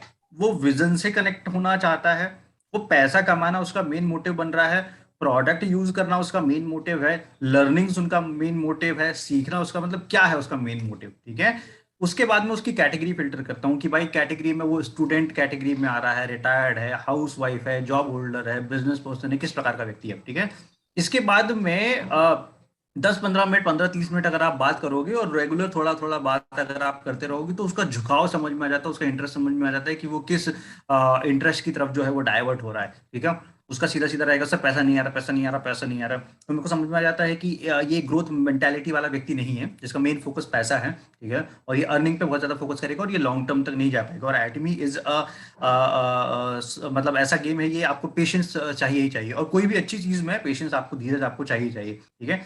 मतलब आप मान लीजिए कि टेस्ट मैच अगर आपको खेलना है और 100 ओवर्स का जा रहा है वो, तो आप उसको एकदम से जो है ना 20-20 टाइप नहीं खेल सकते, वो टेस्ट मैच टाइप ही खेलना पड़ेगा, और लंबी इनिंग आपको लेके जाएगी, और वो आपके लिए बेनिफिशियल ही है एक तरीके से। तो टेस्ट मैच का एक अपना खेलने का तरीका होता है, तो सेम चीज है। अब अगर कोई ने ये बोल दिया कि यार मैं जो है ना सर, मैं आऊंगा और मैं ऐसा ऐसा कर दूंगा, मैं तो आपको जो है इतना रेवेन्यू दे दूंगा, ये कर दूंगा, बहुत उथल पुथल मचा दूंगा मार्केट में, मैं इमीडिएट उस पर्सन को उतना ज्यादा सीरियसली लेता नहीं हूँ। मेरे को समझ में आ जाता है कि ये बहुत जल्दी जो है वो गेम से बाहर चला जाएगा। तो मैक्सिमम जो अगर कोई व्यक्ति जो शुरुआत करने के पहले बड़े प्रोमिसेस कर रहा है, बड़े कमिटमेंट्स कर रहा है, या आप बोलना चाहिए बेफिजूल बातें कर रहा है, तो आइडेंटिफाई कर लीजिए। क्योंकि हमको सिस्टम समझने में कई महीने हो गए हैं, 17-18 मंथ चल रहा है, 17-18 महीने में हम लोग, अभी भी मेरे को लग रहा है कि कुछ नहीं पता है। तो मैं जान के हैरान हो जाता हूँ, ये व्यक्ति अभी आधे घंटे पहले मेरे से बात किया तो इसको कैसे सब समझ में आ गया, ठीक है। तो और वो बोल रहा है कि मैं ऐसा ऐसा बिजनेस करके दे दूंगा जो मान के चलिए कि कभी हुआ नहीं है, कभी किसी ने किया नहीं होगा। तो ये सारी चीजें समझाता हूँ। और फिर एक सिंपल सा तरीका है कि जो कंपनी बताती है, कंपनी देखिए बेसिकली सक्सेस स्टोरीज किसने क्रिएट की है, हेंगल पार्कर ने क्रिएट की है। सिस्टम किसने क्रिएट किया है, हेंगल पार्कर ने क्रिएट किया है। तो कुछ दिमाग हमको नहीं लगाना है। अगर उसमें हम लोग अपना तरीका निकालने की कोशिश करेंगे तो हम लोग गड़बड़ कर जाएंगे। वो बोलते हैं use the product, recommend the product, ये दो स्टैंडर्ड प्रोसीजर है, ठीक है। अब ये दो स्टैंडर्ड प्रोसीजर किसी नॉर्मल व्यक्ति को बताओ तो प्रॉब्लम इसको ऐसे हो जाती है कि सर ऐसा करने से पैसा आता है क्या। पॉइंट ये है कि ऐसा करने से ही पैसा आता है। वो जितना अच्छे से व्यक्ति समझ ले उस बात में बहुत बड़ी गहराई है, लोग उसको इतना आसानी से लेके चले जाते हैं। वो उस चीज की सिंसियरिटी समझ ले, उस चीज की सीरियसनेस समझ ले, तो उनको ऑटोमेटिक समझ में आ जाएगा। मैं भी बैठा हुआ हूँ, मैं इवनिंग केयर सेट और आई क्रीम लगा के बैठा हूँ, एक नया कॉम्बिनेशन लगा के बैठा हूँ, राइट। तो मुझे पता है, अब मैं उसको इलेबरेट कर सकता हूँ, मैं उसकी फील को इलेबरेट कर सकता हूँ, मैं एक्सपीरियंस शेयर कर सकता हूँ, मैं एक एक बात बता सकता हूँ, उसकी स्मेल बता सकता हूँ। किसी ने वो टेक्सचर फील ही नहीं किया है, उसने इसकी स्मेल लिया ही नहीं, उसको पता ही नहीं वो प्रोडक्ट क्या है, अब वो अनुभव शेयर ही नहीं कर पा रहा है, कहाँ से बिजनेस ग्रो हो जाएगा, ठीक है। और हमारा मेन पूरा जो हमारा मास्टर स्ट्रैटेजी है वो है प्रोडक्ट। पूरी सबसे बड़ी स्ट्रैटेजी है जो है वो प्रोडक्ट। तो जो खाली दिमाग होता है ना, वो बड़े अच्छे से इन स्ट्रैटेजी को अडॉप्ट कर लेता है। और जिसके दिमाग में बहुत कुछ भरा रहता है, वो क्या कहता है कि हम अपने तरीके से काम करेंगे, जो भी उनका XYZ तरीका रहता है, एंड वो बार बार ड्रास्टिकली जो है वो फेल होते हैं। तो अब इंटरेस्ट डेवलप करने के लिए हमारा एक तरीका रहता है। हम लोगों को समझ में आता है कि पैसे का इंटरेस्ट लॉन्ग टर्म डेवलप नहीं किया जा सकता है, चेक के through long term interest develop नहीं किया जा सकता है, बार बार चेक दिखाना, बार बार पेमेंट दिखाना, या फिर कोई और चीज के थ्रू जो है वो लॉन्ग टर्म इंटरेस्ट डेवलप नहीं किया जा सकता। इकलौता तरीका है दैट इज लर्निंग, ठीक है। आप लर्नर्स निकाल लीजिए, कितने लोग हैं जो लगातार सीखने को तैयार हैं, लगातार अपने आप को ग्रो करने को तैयार हैं, लगातार ग्रोथ मेंटालिटी वाले लोग हैं जो खुद को अपग्रेड करने के लिए तैयार हैं। तो वो जो खुद को अपग्रेड करने वाले हैं ना, ऐसे ऐसे लोग हैं जो हम लोगों को शुरुआती समय से ज्वाइन किए हुए थे और आज तक वो अपनी जगह से हिले नहीं हुए हैं। हम लोगों ने उनकी पूरे इकोसिस्टम में सारे क्रिप्टो हैं और हर मार्केट से कनेक्ट करवा दिया। मैंने कहा अब जाइए आप, लेकिन उनको इतना एजुकेट कर दिया है, इतना उनको एम्पावर कर दिया है कि वो जाएंगे, वो इतना अच्छे तरीके से बात करते हैं, इतने अच्छे तरीके से समझाते हैं, वो कॉन्फिडेंस उनमें हम लोगों ने बना दिया है। ठीक है, कोई क्रिप्टो वाला आके उनको यहाँ वहां की बातें बता के जो है वो स्विच नहीं करवा पाता है, कहीं नहीं करवा पाता है। ठीक है, तो पूरा मोमेंटम हम लोगों ने फोकस किया है लर्निंग। और मतलब हेनगेल पार्क सर ने अभी जैसे एबीआर आज लॉन्च हुआ है, जो एक कोर्स लॉन्च हुआ है, उस कोर्स में नीचे एक कॉलम दिया है, किसी ने पढ़ा होगा कि नहीं, उसमें लिखा हुआ है कि ये केस स्टडीज है। हम लोग केस स्टडीज पे ही फोकस करते हैं कि आप केस स्टडीज समझ लो। मैंने कुछ काम किया, मेरी केस स्टडी, किसी ने कुछ काम किया उसकी केस स्टडी, किसी और ने कुछ काम किया उसकी केस स्टडी, इसको समराइज करके जिसने एग्जीक्यूट किया है, रिजल्ट निकाला है, उनकी केस स्टडी से जो है वो एक मोमेंटम बना रहता है, बाकायदा समझ में आता है। ठीक है, और जो इसके अलावा अगर कोई लर्नर नहीं है, जो ग्रोथ मेंटालिटी पे बिलीव नहीं करता, उनके साथ भी हम लोग ऑपरेट करते हैं, लेकिन उनके तरीके से ऑपरेट करते हैं, उनके तरीकों से डील करते हैं, क्योंकि बहुत सारे लोग सिस्टम में लोग रहते हैं, अलग अलग मेंटालिटी के लोग रहते हैं, हर व्यक्ति को अलग अलग तरीके से जो है हैंडल करना पड़ता है। लेकिन हमारा मेजर फोकस रहता है ग्रोथ मेंटालिटी वाले लोगों पे, जो अपने आप को मतलब आप आज आप जो है 2022 के एंड पे आपका वर्जन ये नहीं होना चाहिए, या 2023 की शुरुआत में आपका वर्जन ये नहीं होना चाहिए, आप अपग्रेडेड रहना चाहिए इस चीज से। तो ये इस प्रकार का कोई व्यक्ति मिलता है, हम लोग उस पर पूरी ताकत लगाने की कोशिश करते हैं। तो this is how we deal. Thank you, thank you, thank you. बहुत ही जबरदस्त आंसर, और रियली नंबर ऑफ व्यूअर्स हमारे बढ़ते जा रहे हैं कि आज का सेशन वास्तव में ही पकड़ में आ रहा है कि यस, चीजें बहुत कुछ गैप था, कम्युनिकेशन गैप था इस इंडस्ट्री को समझने में, एटॉमिक को, बिजनेस को समझने में। तो रियली थैंक्स, इतने जबरदस्त आंसर आप दे रहे हैं कि आज बहुत सारी जो शंकाओं के समाधान है जो अभी तक डिसाइड नहीं कर पा रहे हैं, क्योंकि मार्केट में रितेश जी एक फॉग बना हुआ है। ओके, ये धुंध बनी हुई है, इस धुंध में लोग एक क्रिस्टल क्लियर पिक्चर नहीं देख पा रहे हैं किसी भी चीज की। न तो वो अपने कैरियर को देख पा रहे हैं, न किसी इंडस्ट्री को देख पा रहे हैं, न क्रिप्टो करेंसी को देख पा रहे हैं, न डायरेक्ट सेलिंग को देख पा रहे हैं। मतलब एक असमंजस की कहानी हर व्यक्ति के जीवन में चल रही है। वो न इधर रह के काम कर पा रहा है, न उधर रह के काम कर पा रहा है, दोनों चीजों में से न किसी से जुड़ पा रहा है प्रॉपरली, न किसी को छोड़ पा रहा है। ओके, तो ये जो सेशन है रितेश जी, मुझे मालूम था कि इतने जबरदस्त आंसर है ना मुझे लगता है कि कोई दे नहीं पाएगा, इसीलिए हमने आपको इस पर बड़े प्रयासों के बाद इनवाइट किया, बड़ा सोच समझ के इनवाइट किया कि बहुत सारे लोग से, जो चाहे वो हमारी टीम हो या GW, जितने लोगों को इस समय डायरेक्ट सेलिंग इंडस्ट्री के बारे में अवगत करा रहा है, वो हमारी टीम से हो या एक्सटी कहीं से भी हो, तो ये एक क्लियर पिक्चर हम जो बना पा रहे हैं। रियली हमारे साथ 100 लोग यहाँ पर हैं, 80 लोग करीब हमारे यूट्यूब्स पे हैं। ओके, तो वो सब समझ पा रहे हैं कि हमें एक्चुअली करना क्या है नेक्स्ट फ्यूचर। तो थैंक यू सर, कितने जबरदस्त चीजों तरीके से आप समझा पा रहे हैं इन सारी चीजों को। और इसी क्रम में एक क्वेश्चन और है आपके लिए।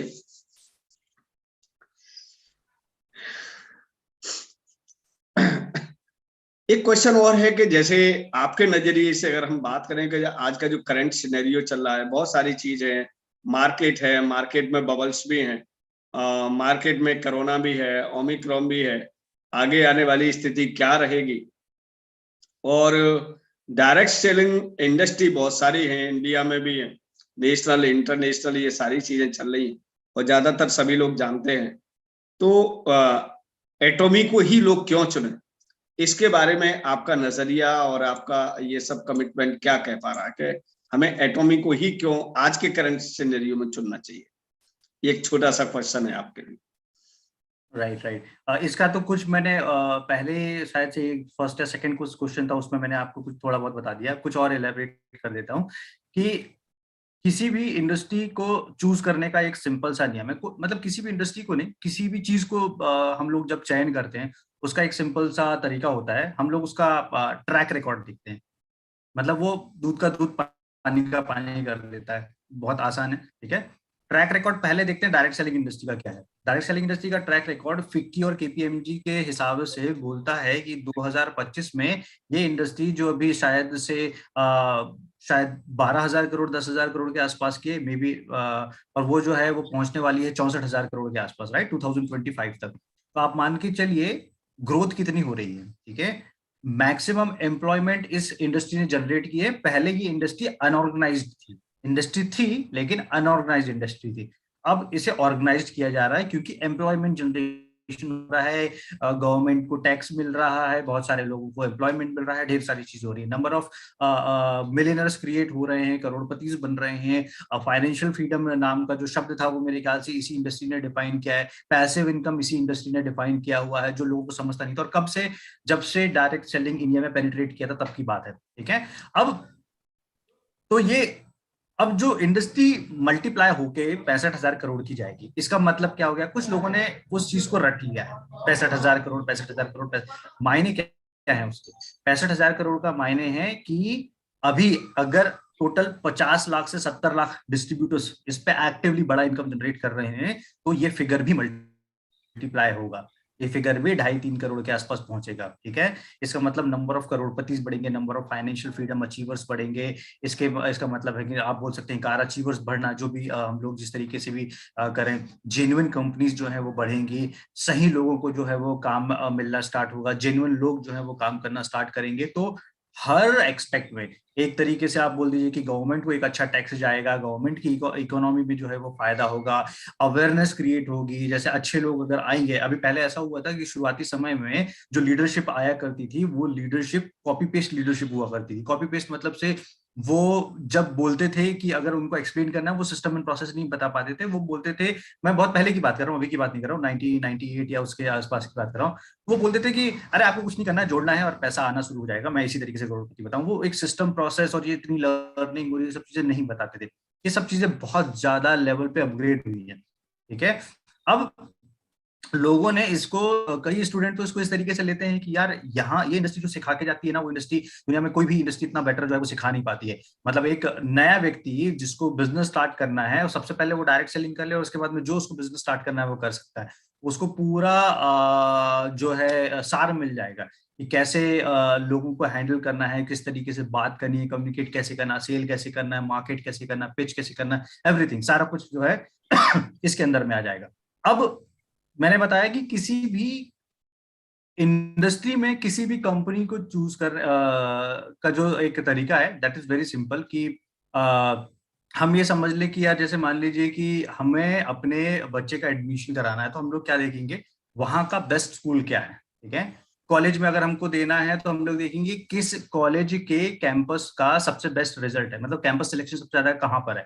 किसी अगर हमको हॉस्पिटल में एडमिट कराना तो हम लोग देखते हैं कि भाई वहां पे पेशेंट जो है वो ठीक होकर भी निकलते हैं कि दिक्कत है, राइट। तो हम लोग बेसिकली देखेंगे कि ट्रीटमेंट क्या है, सारी चीजें क्या है। तो वैसे ही यहाँ पे भी अगर लोग ज्यादा फोकस करें सिक्योरिटी पे, स्टेबिलिटी पे और ट्रैक रिकॉर्ड पे, तीन चीजों पे, ये एटमी को अगर फोकस करना है तो इन तीनों से जज करना चाहिए। और इसके हिसाब से आप जज करें कि हम लोग 3-4 ऑर्गेनाइजेशन के नाम लेते हैं। फेयर ट्रेड कमीशन की रिपोर्ट बोलती है कि जो हमारे जो टॉप 10 की जो लिस्ट निकलती है ग्लोबल प्रोडक्ट्स की, उसमें हमारे 4 प्रोडक्ट आते हैं, उसमें भी नंबर 1 आता है हमारा हिमोहिम आता है, ठीक है। तो हाउ इट इज पॉसिबल, ठीक है।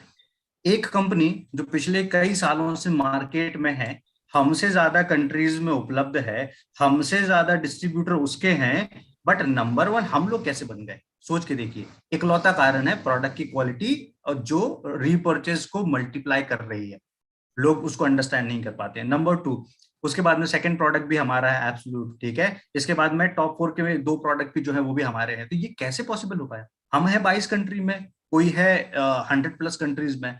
हमारी जो डिस्ट्रीब्यूटरशिप है वो है 1,60,00,000 की, बाकी की डिस्ट्रीब्यूटरशिप जो है वो इससे ज्यादा बड़ी है। और हमें 12 साल हुआ है और किसी को बहुत कुछ साल हो चुका है। कैसे पॉसिबल हो पा रहा है ये, ठीक है। ये अगर ये कॉमन सेंस हो गया ना, इसमें मतलब सामने वाला व्यक्ति भी थोड़ा सा जागरूक होना चाहिए, जो ये समझ सके। उसके ऊपर से आप बोल दो कि नंबर ऑफ इनकम अर्नर्स कितने हैं, top income earners. Top income earner मतलब से ऐसा नहीं है कि 10 करोड़ 20 करोड़ 50 करोड़ बनने वाले। जब हेंगल पार्क सर ने ये डिफाइन किया था कि फाइनेंशियल फ्रीडम की एक लिमिट होनी चाहिए, that is 35 lakh rupees per month. जो अगर हम लोग यहाँ की बात करें कि आप इजीली, अगर आप मास्टरशिप पे भी ज्यादा फोकस ना करें तो आप जनरल कमीशन के थ्रू ही 26 लाख रुपए बना सकते हैं 80,000 रुपीज पर डे के हिसाब से। अगर आपको लीडरशिप नहीं भी आती है तो ये होता है आम व्यक्ति की सक्सेस। जनरल कमीशन का मतलब ये होता है, ठीक है। ऑटो कंज्यूमर का मतलब ये होता है, अगर आपने ऑटो कंज्यूमर फोकस कर लिया तो इतनी पावरफुल चीज है, ठीक है।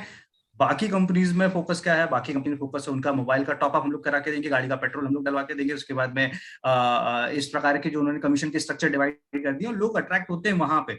उनको ऐसा लग जाता है कि यार ये तो ज्यादा दे रहा है, वो ज्यादा नहीं दे रहा है, वो बेवकूफ बना रहा है, उसको वो डिवाइड कर रहा है, वो आपको अट्रैक्ट करने के तौर पे कर रहा है। फाइनली अगर आप जनरल कमीशन की बात करोगे तो एट दी एंड पे जो हाथ में बचना है वो बहुत कम बचेगा। एक और रिपोर्ट बोलती है, फेयर ट्रेड कमीशन की report, highest general commission achievers is 86%, मतलब जो एक्टिव अर्नर्स हैं। जैसे कॉलेज में जब कैंपस सिलेक्शन का ट्रैक रिकॉर्ड पूछा जाता है ना, तो जो व्यक्ति कैंपस में बैठता है, ठीक है, जो कंपनीज को चेज करता है, उनका नंबर काउंट किया जाता है, उसके हिसाब से बोला जाता है 100% प्लेसमेंट है। ऐसा नहीं बोला जाता कि आप बैठे ही नहीं हो और आपको बोल दिया जाए कि 100% उसको मतलब उस रेस में शामिल नहीं किया जाता। तो सिमिलरली यहाँ पे भी अगर आपको ये समझना है तो आपको समझना पड़ेगा कि भाई जितने लोग जितने लोग वर्क कर रहे हैं, बैलेंस कर रहे हैं टीम को, उनमें से जो फिगर जाता है वो 86% के आसपास का फिगर है। Number of top income earners 9 imperial masters है, कितना अर्न कर रहे हैं, 70 लाख से लगभग 1.5 करोड़। इनफैक्ट हमारी कुछ ऐसे लोगों से बात हुई है, वो मेरे ख्याल से इस साल के एंड तक या मिड ऑफ दिस ईयर जो है वो 2 CR तक टच कर जाएंगे। कहाँ पे हुआ करता था ये, कहाँ हुआ है ये, ठीक है, कहीं नहीं हुआ है। नंबर ऑफ सक्सेस परसेंटेज ये हो गया है, number of top income earners, number of success percentage मतलब कितने ज्यादा लोग सक्सेसफुल हैं, वो भी हमारा ही फिगर बोलता है। ऑटो सेल्स मास्टर्स की मीटिंग होती है, जो एक बड़ी मीटिंग होती है जिसमें ट्रेनिंग्स वगैरह दी जाती है। मोटा मोटी आप मान लीजिए कि हम लोग अब जैसे बहुत सारे सीरियस लोग हैं, लेकिन सारे लोग मीटिंग में थोड़ी आते हैं, प्रायोरिटीज अलग अलग होती है, टाइम अलग अलग होता है, बहुत सारी दिक्कतें हो जाती है। उसके बावजूद वहां पे 15 to 20,000 ASM auto sales masters आ जाते हैं, ठीक है। वो तो वो है जो आ रहे हैं, एक्चुअल रियल फिगर कितना होगा सोचिए, ठीक है। इसके बाद में आप बोलोगे कि डीएसएन की रिपोर्ट क्या बोलती है, डीएसएन की रिपोर्ट बोलती है हम लोग 12 साल में 12वें नंबर पे। वो भी कब, जब 2 मेजर कंपनियों का कोलैबोरेशन हुआ, पूरे डेटा फिगर अगर बताए जाए, 2 कंपनियों का कोलैबोरेशन हुआ, वो उनका जॉइंट वेंचर बन गया, इसके चक्कर में। अदरवाइज हम लोग एक रैंक ऊपर रहते। $2.2 बिलियन की अभी अगर हम लोग बन गए नेक्स्ट ईयर, आप इमेजिन कीजिए हम लोग कहाँ पे जाने वाले हैं, ठीक है। सो ये है पूरे फैक्ट एंड फिगर, ठीक है। ये बड़ा आसान तरीका है जज करने का, बहुत आसान तरीका, जैसे हम लोग अपने रेगुलर लाइफ में इसी तरीके से जज करते हैं कौन बेस्ट है, उसी तरीके से अगर हम लोग कंपनी को भी जज करना स्टार्ट कर दें तो it will become very very easy. Identify करना बड़ा बहुत आसान हो जाएगा। और मैं एक चीज जो बार बार हर किसी को बताता हूँ कि एटमी को हम सभी लोग अपने फैमिली, रिटायरमेंट के हिसाब से या आगे आने वाली जो जनरेशन है ना, उनके लिए कीजिए। अपने लिए अगर आपको करना है तो फिर आप कोई दूसरा काम पकड़ लीजिए, ठीक है। अपने लिए, और तुरंत अगर आपको अभी करना है तो उसके लिए आप कोई दूसरा काम पकड़ लीजिए। अगर आप, मैं ये हम लोग को कम एज में अगर आपको समझ में आती है तो मेरे ख्याल से जो ऐसे लोग हैं जो जिनके बच्चे हैं, बड़े हैं, एंड दे आर फेसिंग, उनको ऐसा लग रहा है मेरी प्राइवेट जॉब है, कब हाथ से निकल जाएगी, कब बॉस निकाल देगा, कब कोविड प्रॉब्लम क्रिएट करेगा तो उन्हें तो बहुत ज्यादा इन चीजों को समझने की जरूरत है, ठीक है। अगर ये मेंटालिटी डुप्लीकेट हम लोग कर पाए तो हमें बेनिफिट क्या हो जाएगा कि हम 50 साल का विजन दिखा पाएंगे। रिटायरमेंट क्या अभी आ जाएगा क्या, अगले 30 ईयर्स के बाद में मेरा रिटायरमेंट आएगा मोस्ट प्रोबेबली, राइट। 30 साल के बाद में आएगा तो मैं 30 साल से 50 साल तक लेके जा पाऊंगा, डिस्ट्रीब्यूटर्स को भी हम लोग वहां तक लेके जा पाएंगे, और पेशेंस भी उतना रख पाएंगे कि नहीं हमको अपनी फैमिली के लिए जो है और बाकी सारे लोगों के लिए करना है, राइट। और उसके साथ में अगर आपको लगता है कि इसको पार्ट टाइम बैलेंस करना है, पार्ट टाइम कीजिए। This is one of the most beautiful platform जिसे पार्ट टाइम बहुत स्मार्टली बैलेंस किया जा सकता है। तो ये है सर कुछ चीजें जो मुझे लगती हैं इस क्वेश्चन का सही जस्टिफाइड आंसर होना चाहिए। Thank you so much Ritesh ji. बहुत ही ये कह सकते हैं कि क्विक फंड मनी स्कीम नहीं है, इसीलिए पेशेंस के साथ काम करना है। जिनको अगर ज्यादा अर्निंग चाहिए तो वो ज्यादा काम कर सकते हैं, कम अर्निंग चाहिए तो पार्ट टाइम कर सकते हैं, फास्ट अर्निंग चाहिए तो वो 24 घंटे भी एटॉमी को कर सकते हैं। जितना जिसके अंदर स्किल्स है, जितना कैलिबर है, जितना उसको पेशेंस के साथ काम करने का पैशन है, ओके, या पैशन के साथ पेशेंस है, दोनों में एक दूसरे को मर्ज कर सकते हैं। तो ये सब अपना अपना अलग अलग व्यवस्था है कि किसी के देखिए कोई 1 साल में डायमंड मास्टर जा रहा, कोई 2 साल में डायमंड मास्टर जा रहा, कोई 2 साल में मैचिंग भी नहीं ले पा रहा, है ना। कुछ लोग ऐसे भी लीडर्स दिख रहे हैं कि कुछ कर नहीं रहे लेकिन पैसा बहुत कमा रहे हैं। यहाँ कुछ ऐसा लग रहा है कि जो कर ज्यादा रहे हैं लेकिन पैसा नहीं कमा रहे हैं। बहुत सारी चीजें देखने के लिए मिल रही हैं। तो आप रेगुलर और कंसिस्टेंटली करेंगे तो मुझे लगता है कि आप 1 साल के अंदर इस बिजनेस में जरूर इतना कमा पाएंगे कि जो आप अपने फैमिली को इजीली सरवाइव कर सके। शायद मुझे नहीं लगता है कि कहीं दूसरी जगह जाने की, शिफ्ट होने की जरूरत पड़ेगी, ये मेरा मानना है, क्योंकि बहुत अच्छी अर्निंग दे सकता है।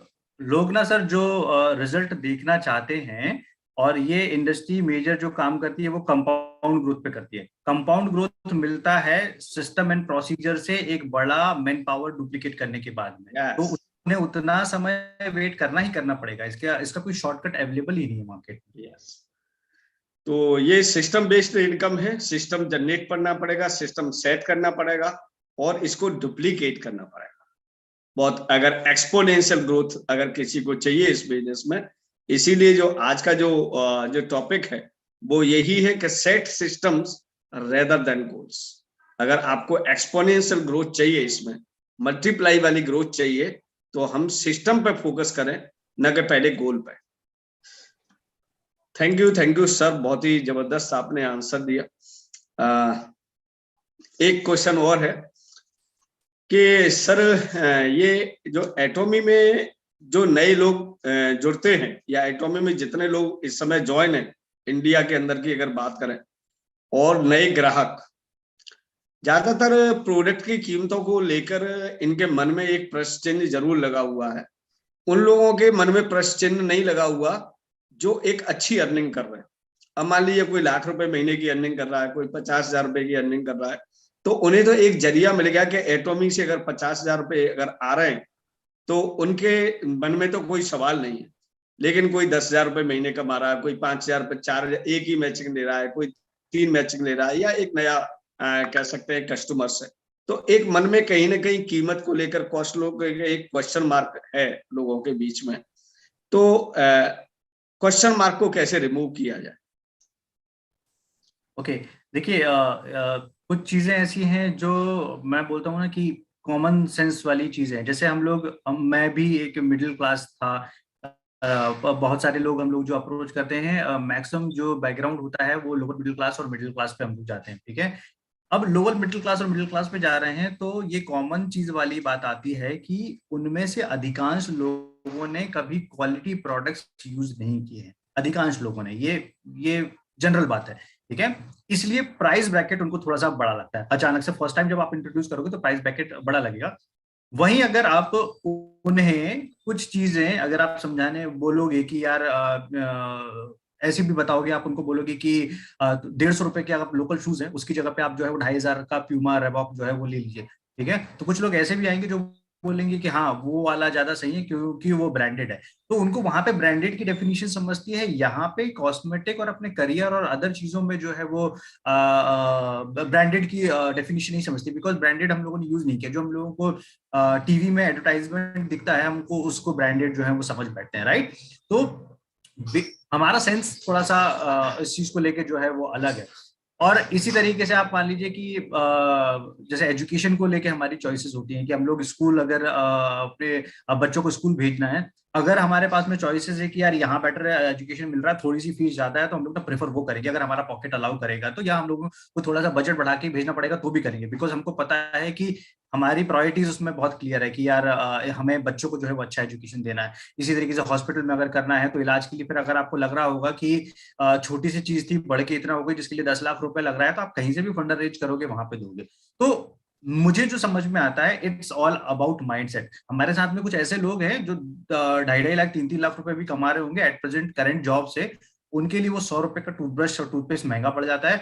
हमारे साथ में मेरे ख्याल से सेशन में भी होंगे हमारे साथ में बालाजी और ऐसे लोग हैं जो एक चाय के वेंडर हैं। इनका एक चाय की शॉप है, ठीक है, but they understand the quality of the product. उनको समझता है क्वालिटी बेस्ड प्रोडक्ट होता क्या है, क्वालिटी बेस्ड प्रोडक्ट की जो है वो कीमत क्या होती है। तो ये बहुत सिंपल सा और ब्यूटीफुल सा एग्जांपल जिससे हम लोग अंडरस्टैंड कर सकते हैं। और भी मैं कुछ चीजें बताता हूँ। जैसे अब हमको जस्टिफाई करना है कि भाई प्रोडक्ट की दो ही चीज, आपको बेसिकली सस्ता जस्टिफाई नहीं करना है, ठीक है।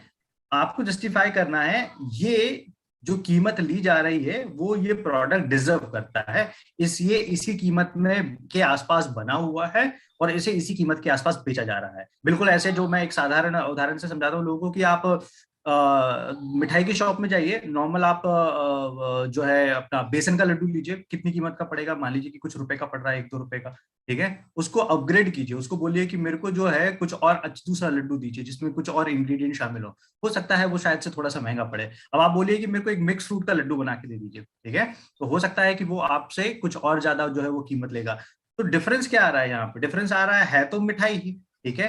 डिफरेंस क्या आ रहा है? इंग्रेडिएंट लेवल पर डिफरेंस आ रहा है। अब अगर किसी प्रोडक्ट में केसर यूज किया है तो उसकी जो पर केजी की कॉस्ट है वो तो लगेगी ही लगेगी ना, उसको कंपनी कैसे जो है वो वहन कर पाएगी, और वो लगा रही है तो वो डिलीवर कर पा रही है इसी तरीके से।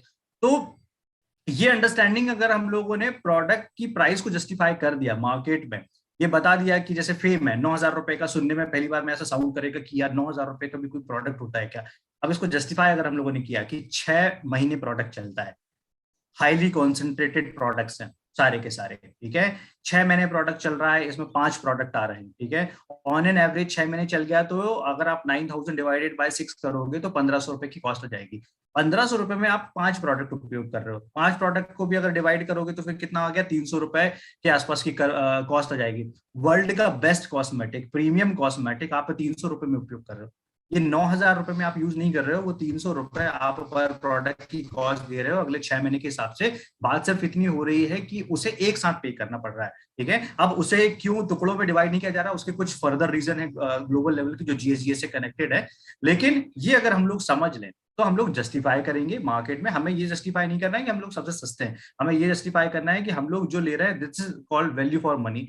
जो जिस चीज की कीमत है वो उस चीज में जो है दी जा रही है। दूसरी चीज कि सारे के सारे प्रोडक्ट जो हैं हमारे पास में सारे नेचुरल प्रोडक्ट्स हैं। अब मार्केट में 98 से ज्यादा परसेंटेज, 98% से ज्यादा प्रोडक्ट या तो केमिकल बेस्ड है, या अगर उनमें से कुछ हर्बल निकलते हैं तो वो इस प्राइस रेंज पे फिट ही नहीं हो सकते हैं। फिट भी हो जाएंगे तो इस प्राइस रेंज के आसपास और इस क्वालिटी के आसपास, या तो वो क्वालिटी में फिट नहीं हो पाएंगे या उस प्राइस रेंज में फिट नहीं हो पाएंगे, ठीक है।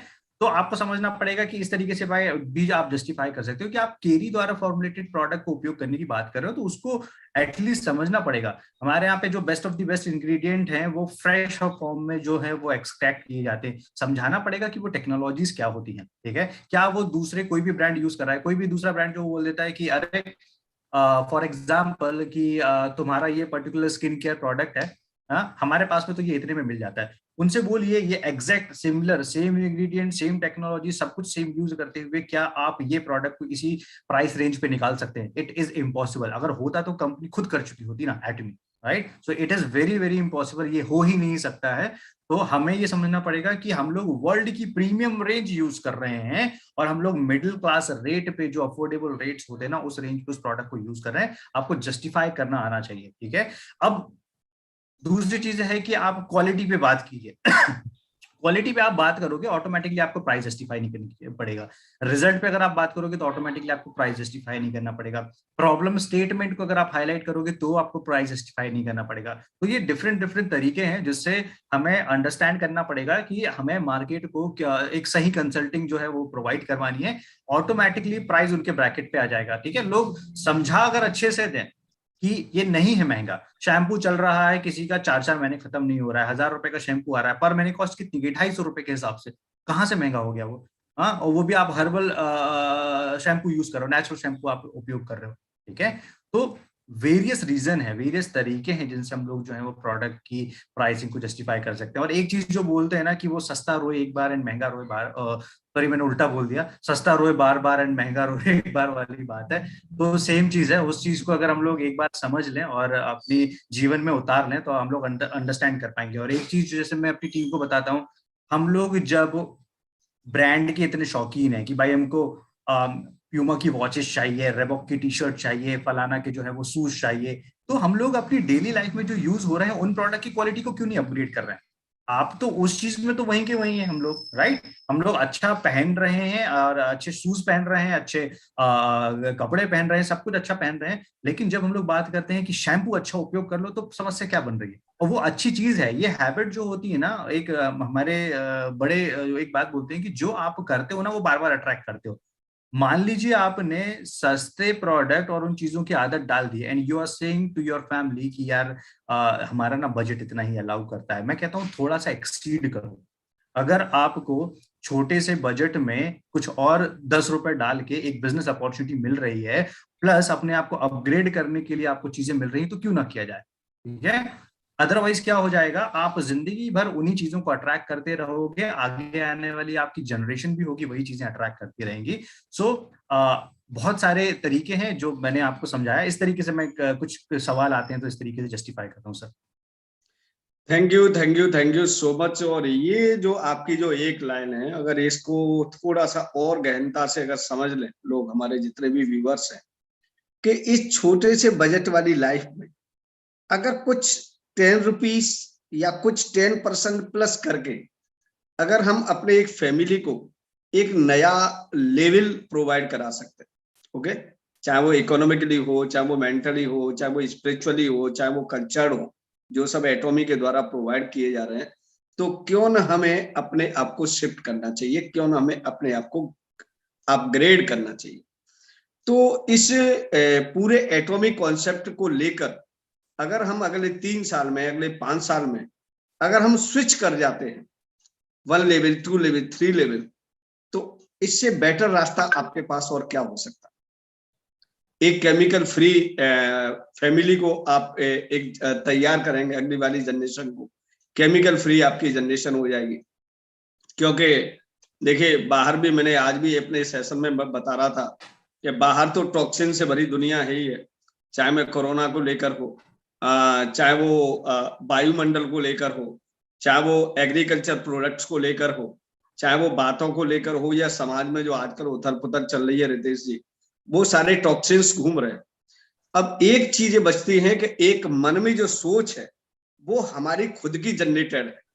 हमारे पास जो थॉट्स आते हैं वो अंदर से निकलते हैं, तो उससे हम चीजों को नेगेटिव क्यों करें, अंदर से भी टॉक्सिन क्यों जनरेट करें। तो एक ही हमारे पास है कि यस, एक थोड़े से थॉट लेवल को अपग्रेड करके अगर हम अपनी लाइफ को अपग्रेड करने का एक मौका मिल रहा है इन 3 से 5 साल के बीच में, तो क्यों ना उस पर एक प्रॉपर वे में काम किया जाए, सिस्टम बेस पर काम किया जाए। तो थैंक यू सो मच। आपने कहा कि छोटे से बजट में अगर 10 रुपीज भी प्लस करके अगर हम इनको अफोर्डेबल बना लेते हैं प्रोडक्ट्स को, तो that is very great idea for us. Thank you sir, बहुत ही जबरदस्त चीजें बताई आपने आज जो है। एक और क्वेश्चन है, थोड़ा सा टाइम सर लग रहा है, 2 क्वेश्चन और हैं हमारे पास। जैसा कि अभी लोग इस बिजनेस को समझने में कुछ अभी या तो गलती कर रहे हैं या प्रॉपर तरीके से समझ नहीं पा रहे हैं, तो कहाँ कहाँ किन किन पॉइंट्स पे लोग गलती कर रहे हैं अभी इस एटॉमी को प्रॉपर समझने में, वो थोड़ा सा आप बताइए कि उनको कहाँ चूक हो रही हो समझने में। राइट राइट राइट, ये इनफैक्ट ये मेजॉरिटी जो है ना, सब लोग इसे समझ बैठे हैं, वही एमएलएम जो मार्केट में चल रही है। सबसे बड़ी मिस्टेक जो है वो ये हो रही है। जब ये मिस्टेक हम लोग वहां से कॉपी ऐसा कर रहे हैं, मतलब अगर मुझे लगता है कि मैंने जो पहला काम किया वही काम अगर हम हर व्यक्ति को सिखा दें कि ग्लोबल एटमी पे जाके अंडरस्टैंड कर लो एटमी क्या है, कंपोजिशन प्लान को लास्ट में पढ़ना, वो फिर आपकी अंडरस्टैंडिंग बोलती है, आपकी समझ बोलती है कि आप कैसे अंडरस्टैंड करते हो कंपोजिशन प्लान को। ये वाली पहली अगर आपने काम कर लिया, उसके बाद में सबसे ज्यादा जरूरी है कंपनी के बेसिक फाउंडिंग प्रिंसिपल्स और कंपनी के मोटो को समझना। रटना नहीं है, बोलना नहीं है, उसको समझना है। पूरा सार वहां छुपा है, वहां से ही चीजें निकल के आती हैं। कोई कंपनी ने अपने बेसिक मोटो, कंपनी के फाउंडिंग प्रिंसिपल सेट नहीं किए हैं। मार्केट में आप जाओगे ना, उनका बेसिक कंपनी का मोटो मैं आपको बता देता हूँ, सेल्स लेके आओगे तो आपकी इज्जत है। कंपनी का मोटो और कंपनी का प्रिंसिपल और कंपनी के एथिक्स यही है, sale sale sale sale sale sale sales, target target target target target target target. तो अगर बाहर से जो अच्छा दिख रहा है जब आप जाओगे और उस जूते को पहनोगे तब आपको समझ में आ जाएगा कि अंदर वैसी पिक्चर है ही नहीं, राइट। तो एक चीज ये हो गई है। दूसरी चीज, अब हम लोग गलत सीख ही रहे हैं, हमने गलत ही सीख लिया बेसिकली, हम लोगों ने अंडरस्टैंड नहीं किया, हम लोगों ने फोकस कर दिया पीवी पे। मैंने एक और सेशन हुआ था, हम लोगों ने वहां पे बात रिपीट की थी। आप और मैं ना सर, हम लोग one of the most luckiest लोग थे, इसलिए नहीं कि हमको अर्ली स्टेज अपॉर्चुनिटी मिली थी, इसलिए क्योंकि उस टाइम पे ना हम लोगों के पास में ये कुछ नहीं था। क्या वो नहीं था? मिसलीडिंग इन्फॉर्मेशन नहीं थी। मिसलीडिंग इन्फॉर्मेशन नहीं थी तो क्या, किसको ऑप्शन ही नहीं था, किसको सुनेंगे हम लोग? हेनगिल पार्क सर सुनेंगे। तो हम लोग क्या करते थे, सीएच एकेडमी पे जाते थे और बकायदा हम लोग उसी चीज को जो है वो सुनते थे, और वहीं से कोई गलत डुप्लीकेशन के चांसेस जो है वो नहीं होते थे। इसके बाद में जब majority of the market penetrate किया, अडॉप्ट करना स्टार्ट किया, बिजनेस को शुरू करना स्टार्ट किया, उन्होंने ये सारी एथिक्स प्रिंसिपल्स और इन सब चीजों को थोड़ा सा दरकिनार कर दिया। उन्होंने कहा कि पीवी जनरेट करो, बिजनेस करो, पीवी जनरेट करो, बिजनेस करो। हाँ, वो सीखा ही नहीं। ठीक है, अब वो सीखा नहीं, उसके बाद में मतलब आपने ऐसा हो गया, नर्सरी मिस करने के बाद में आप सीधा पहुंच गए हो ग्रेजुएशन पे, और आपको लग रहा है कि आप एक अच्छी जॉब लेके निकल जाओगे, सक्सेसफुल हो जाओगे, वहां पे लोग फेल हो रहे हैं। दूसरी बात, एक होता है कि हर अपॉर्चुनिटी को बताने का तरीका होता है। ठीक है, कई लोग ना अच्छी चीज को भी इतने बुरे ढंग से पेश कर देते हैं कि अच्छी चीज बहुत बुरी बन जाती है। आप, Yes. और कई लोग इतने स्मार्ट होते हैं कि बुरी सी बुरी अपॉर्चुनिटी को ऐसे पेश कर देते हैं कि वो बहुत ज्यादा अच्छी बन जाती है। यहाँ पे मेजर मिस्टेक हो रही है। यहाँ पे मेजर मिस्टेक यही हो रही है कि हम लोग सीख नहीं रहे हैं, जल्दबाजी में जो हमको समझ में आ रहा है, हमको लग रहा है कि हम समझ गए करके, और हम लोग उसी चीज को उठा के जो है मार्केट को अपने तरीके से सर्व करने के लिए निकल पड़ रहे हैं। ठीक है, और वहां से अगर ये जो मिस्टेक है ये सुधर जाए, लोग थोड़ा समय लेट बिजनेस शुरू करें, लेकिन अगर फोकस कर दें कंपनी का फाउंडिंग प्रिंसिपल क्या बोलता है, कल्चर क्या बोलता है, एथिक्स क्या है, कंपनी के प्रिंसिपल्स क्या है, कंपनी का मोटो क्या है, वहां से शुरुआत अगर शुरू करें तो आपको जड़ें समझ में आ जाएंगी, आपको कंपनी का सोल समझ में आ जाएगा, आपको ये समझ में आ जाएगा कि ये ऑर्गेनाइजेशन और वर्ल्ड की जितनी भी ऑर्गेनाइजेशन दूसरी काम कर रही है ना, जमीन आसमान का अंतर है। यहाँ पे आप फिर स्टेबिलिटी समझ पाओगे कि क्यों स्टेबिलिटी प्रमोट की जा रही है। आप इसको समझ पाओगे कि क्यों ऑटो कंज्यूमर बेस जो है वो प्रमोट किया जा रहा है। पूरी दुनिया भाग रही है लीडर्स के पीछे, लीडर्स लीडर्स लीडर्स, हर किसी को रेडीमेड लीडर्स चाहिए कि लेफ्ट राइट में कोई आ जाए और उनका बिजनेस जो है वो चल जाए। एंड एटमी के हेनगिल पार्क सर से लेके इंपीरियल मास्टर से लेके हर कोई व्यक्ति जो है वो क्या बता रहा है उनको, हर कोई बोल रहा है ऑटो कंज्यूमर पे फोकस करो, ऑटो कंज्यूमर पे फोकस करो। यहाँ पे पूरा फोकस जो है वो है एजुकेशन पे, पूरा फोकस। अभी जो एबीआर आया हुआ वो भी एक नया एजुकेशन है। एजुकेशन को इतनी प्रायोरिटी है कि एजुकेशन सेंटर नाम से ही एक चीजें चलाई जाती है, जहाँ पे लोग डिपो सेंटर्स और अदर चलाते हैं, वहां पे माल बेचने के लिए दिया जाता है, यहाँ पे एजुकेट करने के लिए आपको एक सिस्टम बनाया हुआ है। डिफरेंसेस है, जमीन आसमान के डिफरेंसेस है। हमने, हमारा फोकस क्या है, एजुकेशन सेंटर से क्या फायदे हैं सर, वो भी गलत क्वेश्चन है।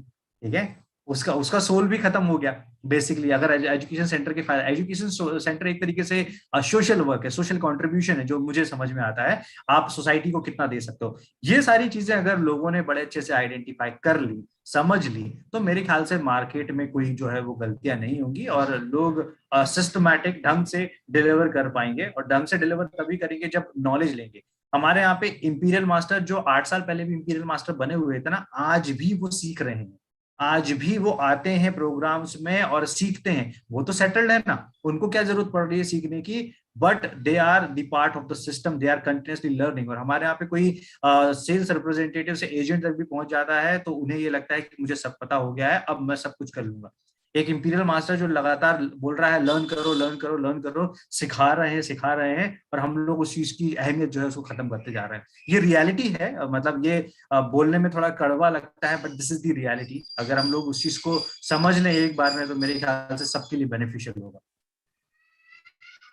Thank you so much. Really आपने सही कहा कि लोग आपके बिजनेस को आपकी मैचिंग से माप रहे हैं, ओके, लेकिन मैचिंग पे ज्यादा फोकस है, बल्कि बिजनेस को कैसे बड़ा बनाया जाए, कैसे डुप्लीकेट किया जाए, इसके अलावा लोगों का सिर्फ मैचिंग पे फोकस है।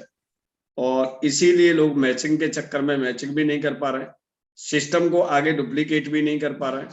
लोगों की टीम में लोग प्लान दिखाने वालों का बड़ा टोटा है ना, प्रोडक्ट इंफॉर्मेशन देने वाले लोगों का बड़ा टोटा है, क्योंकि वो डुप्लीकेशन पे काम नहीं कर रहे हैं।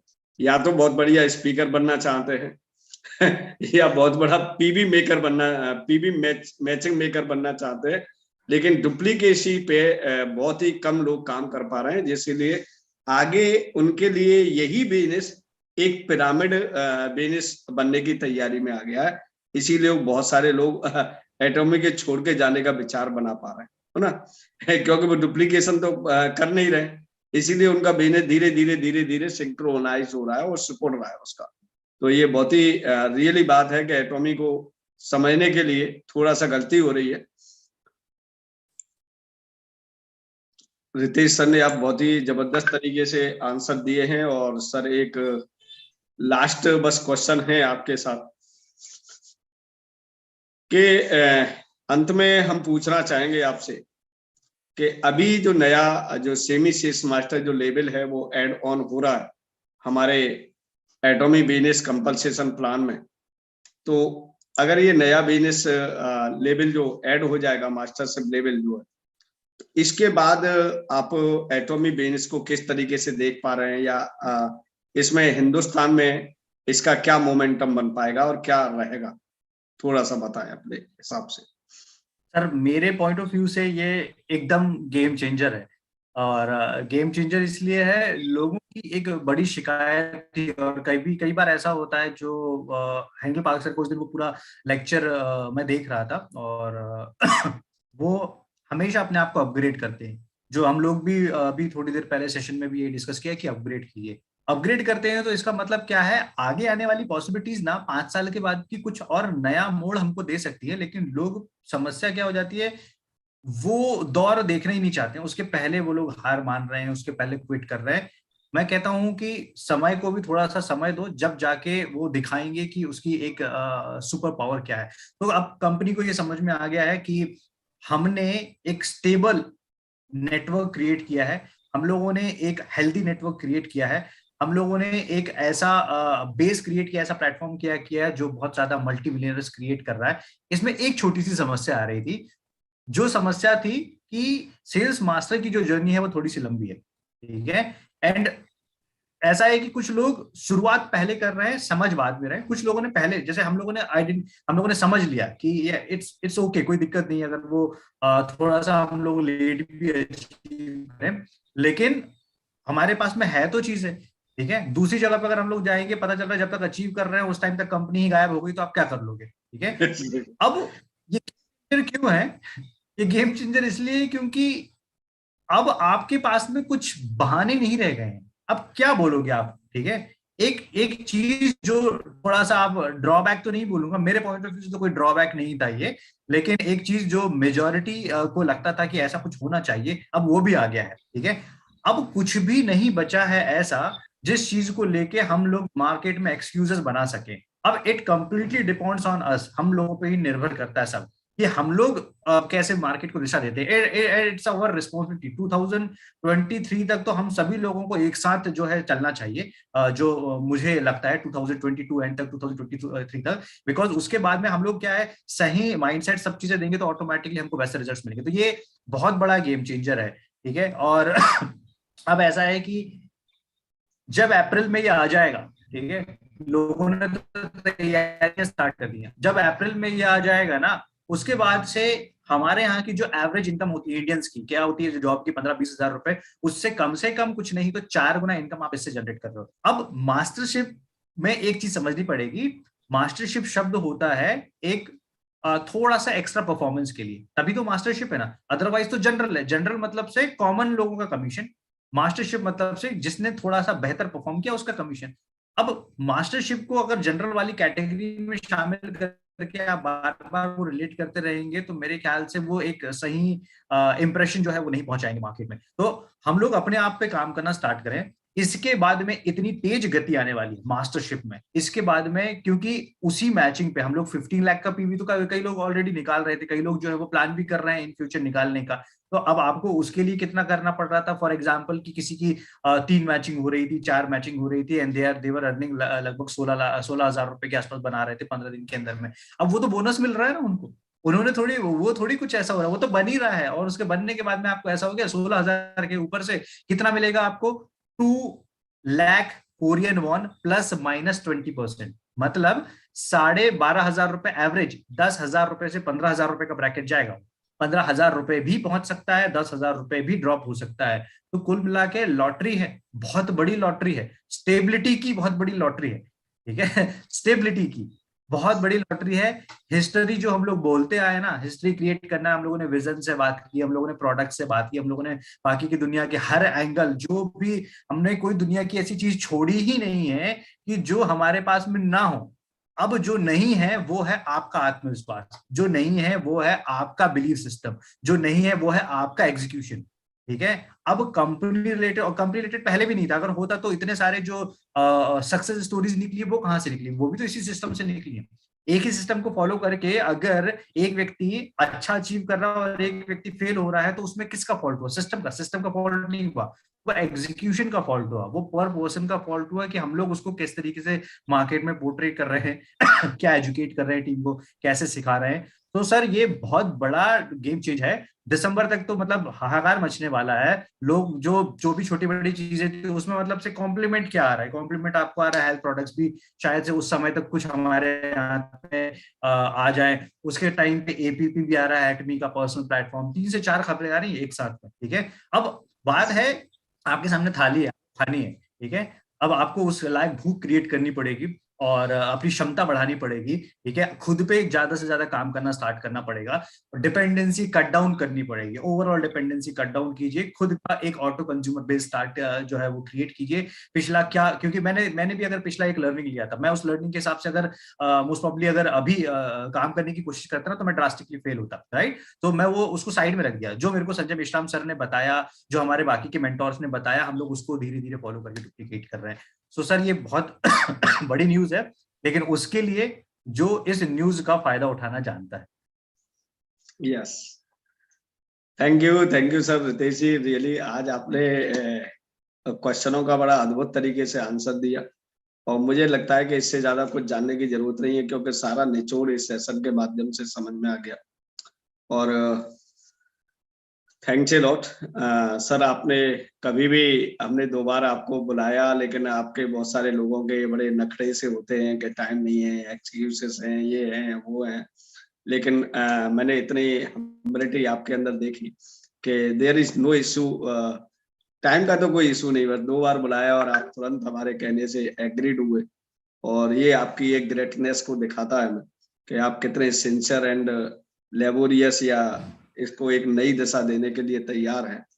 तो हमें रितेश सर ऐसे ही मिलजुल के काम करना पड़ेगा, और एक अपने साथियों को, जितने भी हमारे व्यूअर्स हैं, जितने भी एटोमियंस हैं, वो कहीं के भी हों, किसी भी की टीम के हों, कोई फर्क नहीं पड़ता है। तो सभी साथियों का बहुत बहुत धन्यवाद इस सेशन को इतना ग्रेटफुल बनाने के लिए। 100 लोग हम यहाँ रहे, और लगभग 85-90 लोग हम यूट्यूब पर रहे, अप्रोक्सीमेटली 200 व्यूअर्स बने रहे हमारे इस सेशन में। और साथियों, ये यूट्यूब पे ये सेम लिंक को आप जितने भी साथी अगर आपके नहीं आ पाए हैं, और अपने टीम के मेंबर्स को आप नहीं लेके आ पाए, तो इस लिंक को आपको उनको प्रोवाइड करें, और शायद उनके मन के सारे क्वेश्चनों का जो सॉल्यूशन था वो हमारे रितेश सर ने दे दिया है। और आशा रहेगी सर, हम दोबारा आपको इस मंच पर बुलाएंगे और फिर एक नया अपडेट आपके द्वारा दिलवाएंगे, क्योंकि अपडेट के अंदर जितनी क्लैरिफिकेशन आपका जो रहता है वो मतलब लाजवाब है, उसका कोई जवाब ही नहीं। तो थैंक यू सो मच इस पे आने के लिए, इतना ब्यूटीफुल सेशन बनाने के लिए, और सभी साथियों को मेरा धन्यवाद। 9:25 हो चुकी है, और शायद हमें सेशन को अब यहीं क्लोज कर देना चाहिए। तो थैंक्स अगेन, और good night thank to you all. Sir, thank you so much all, and good night and take care, thank you so much.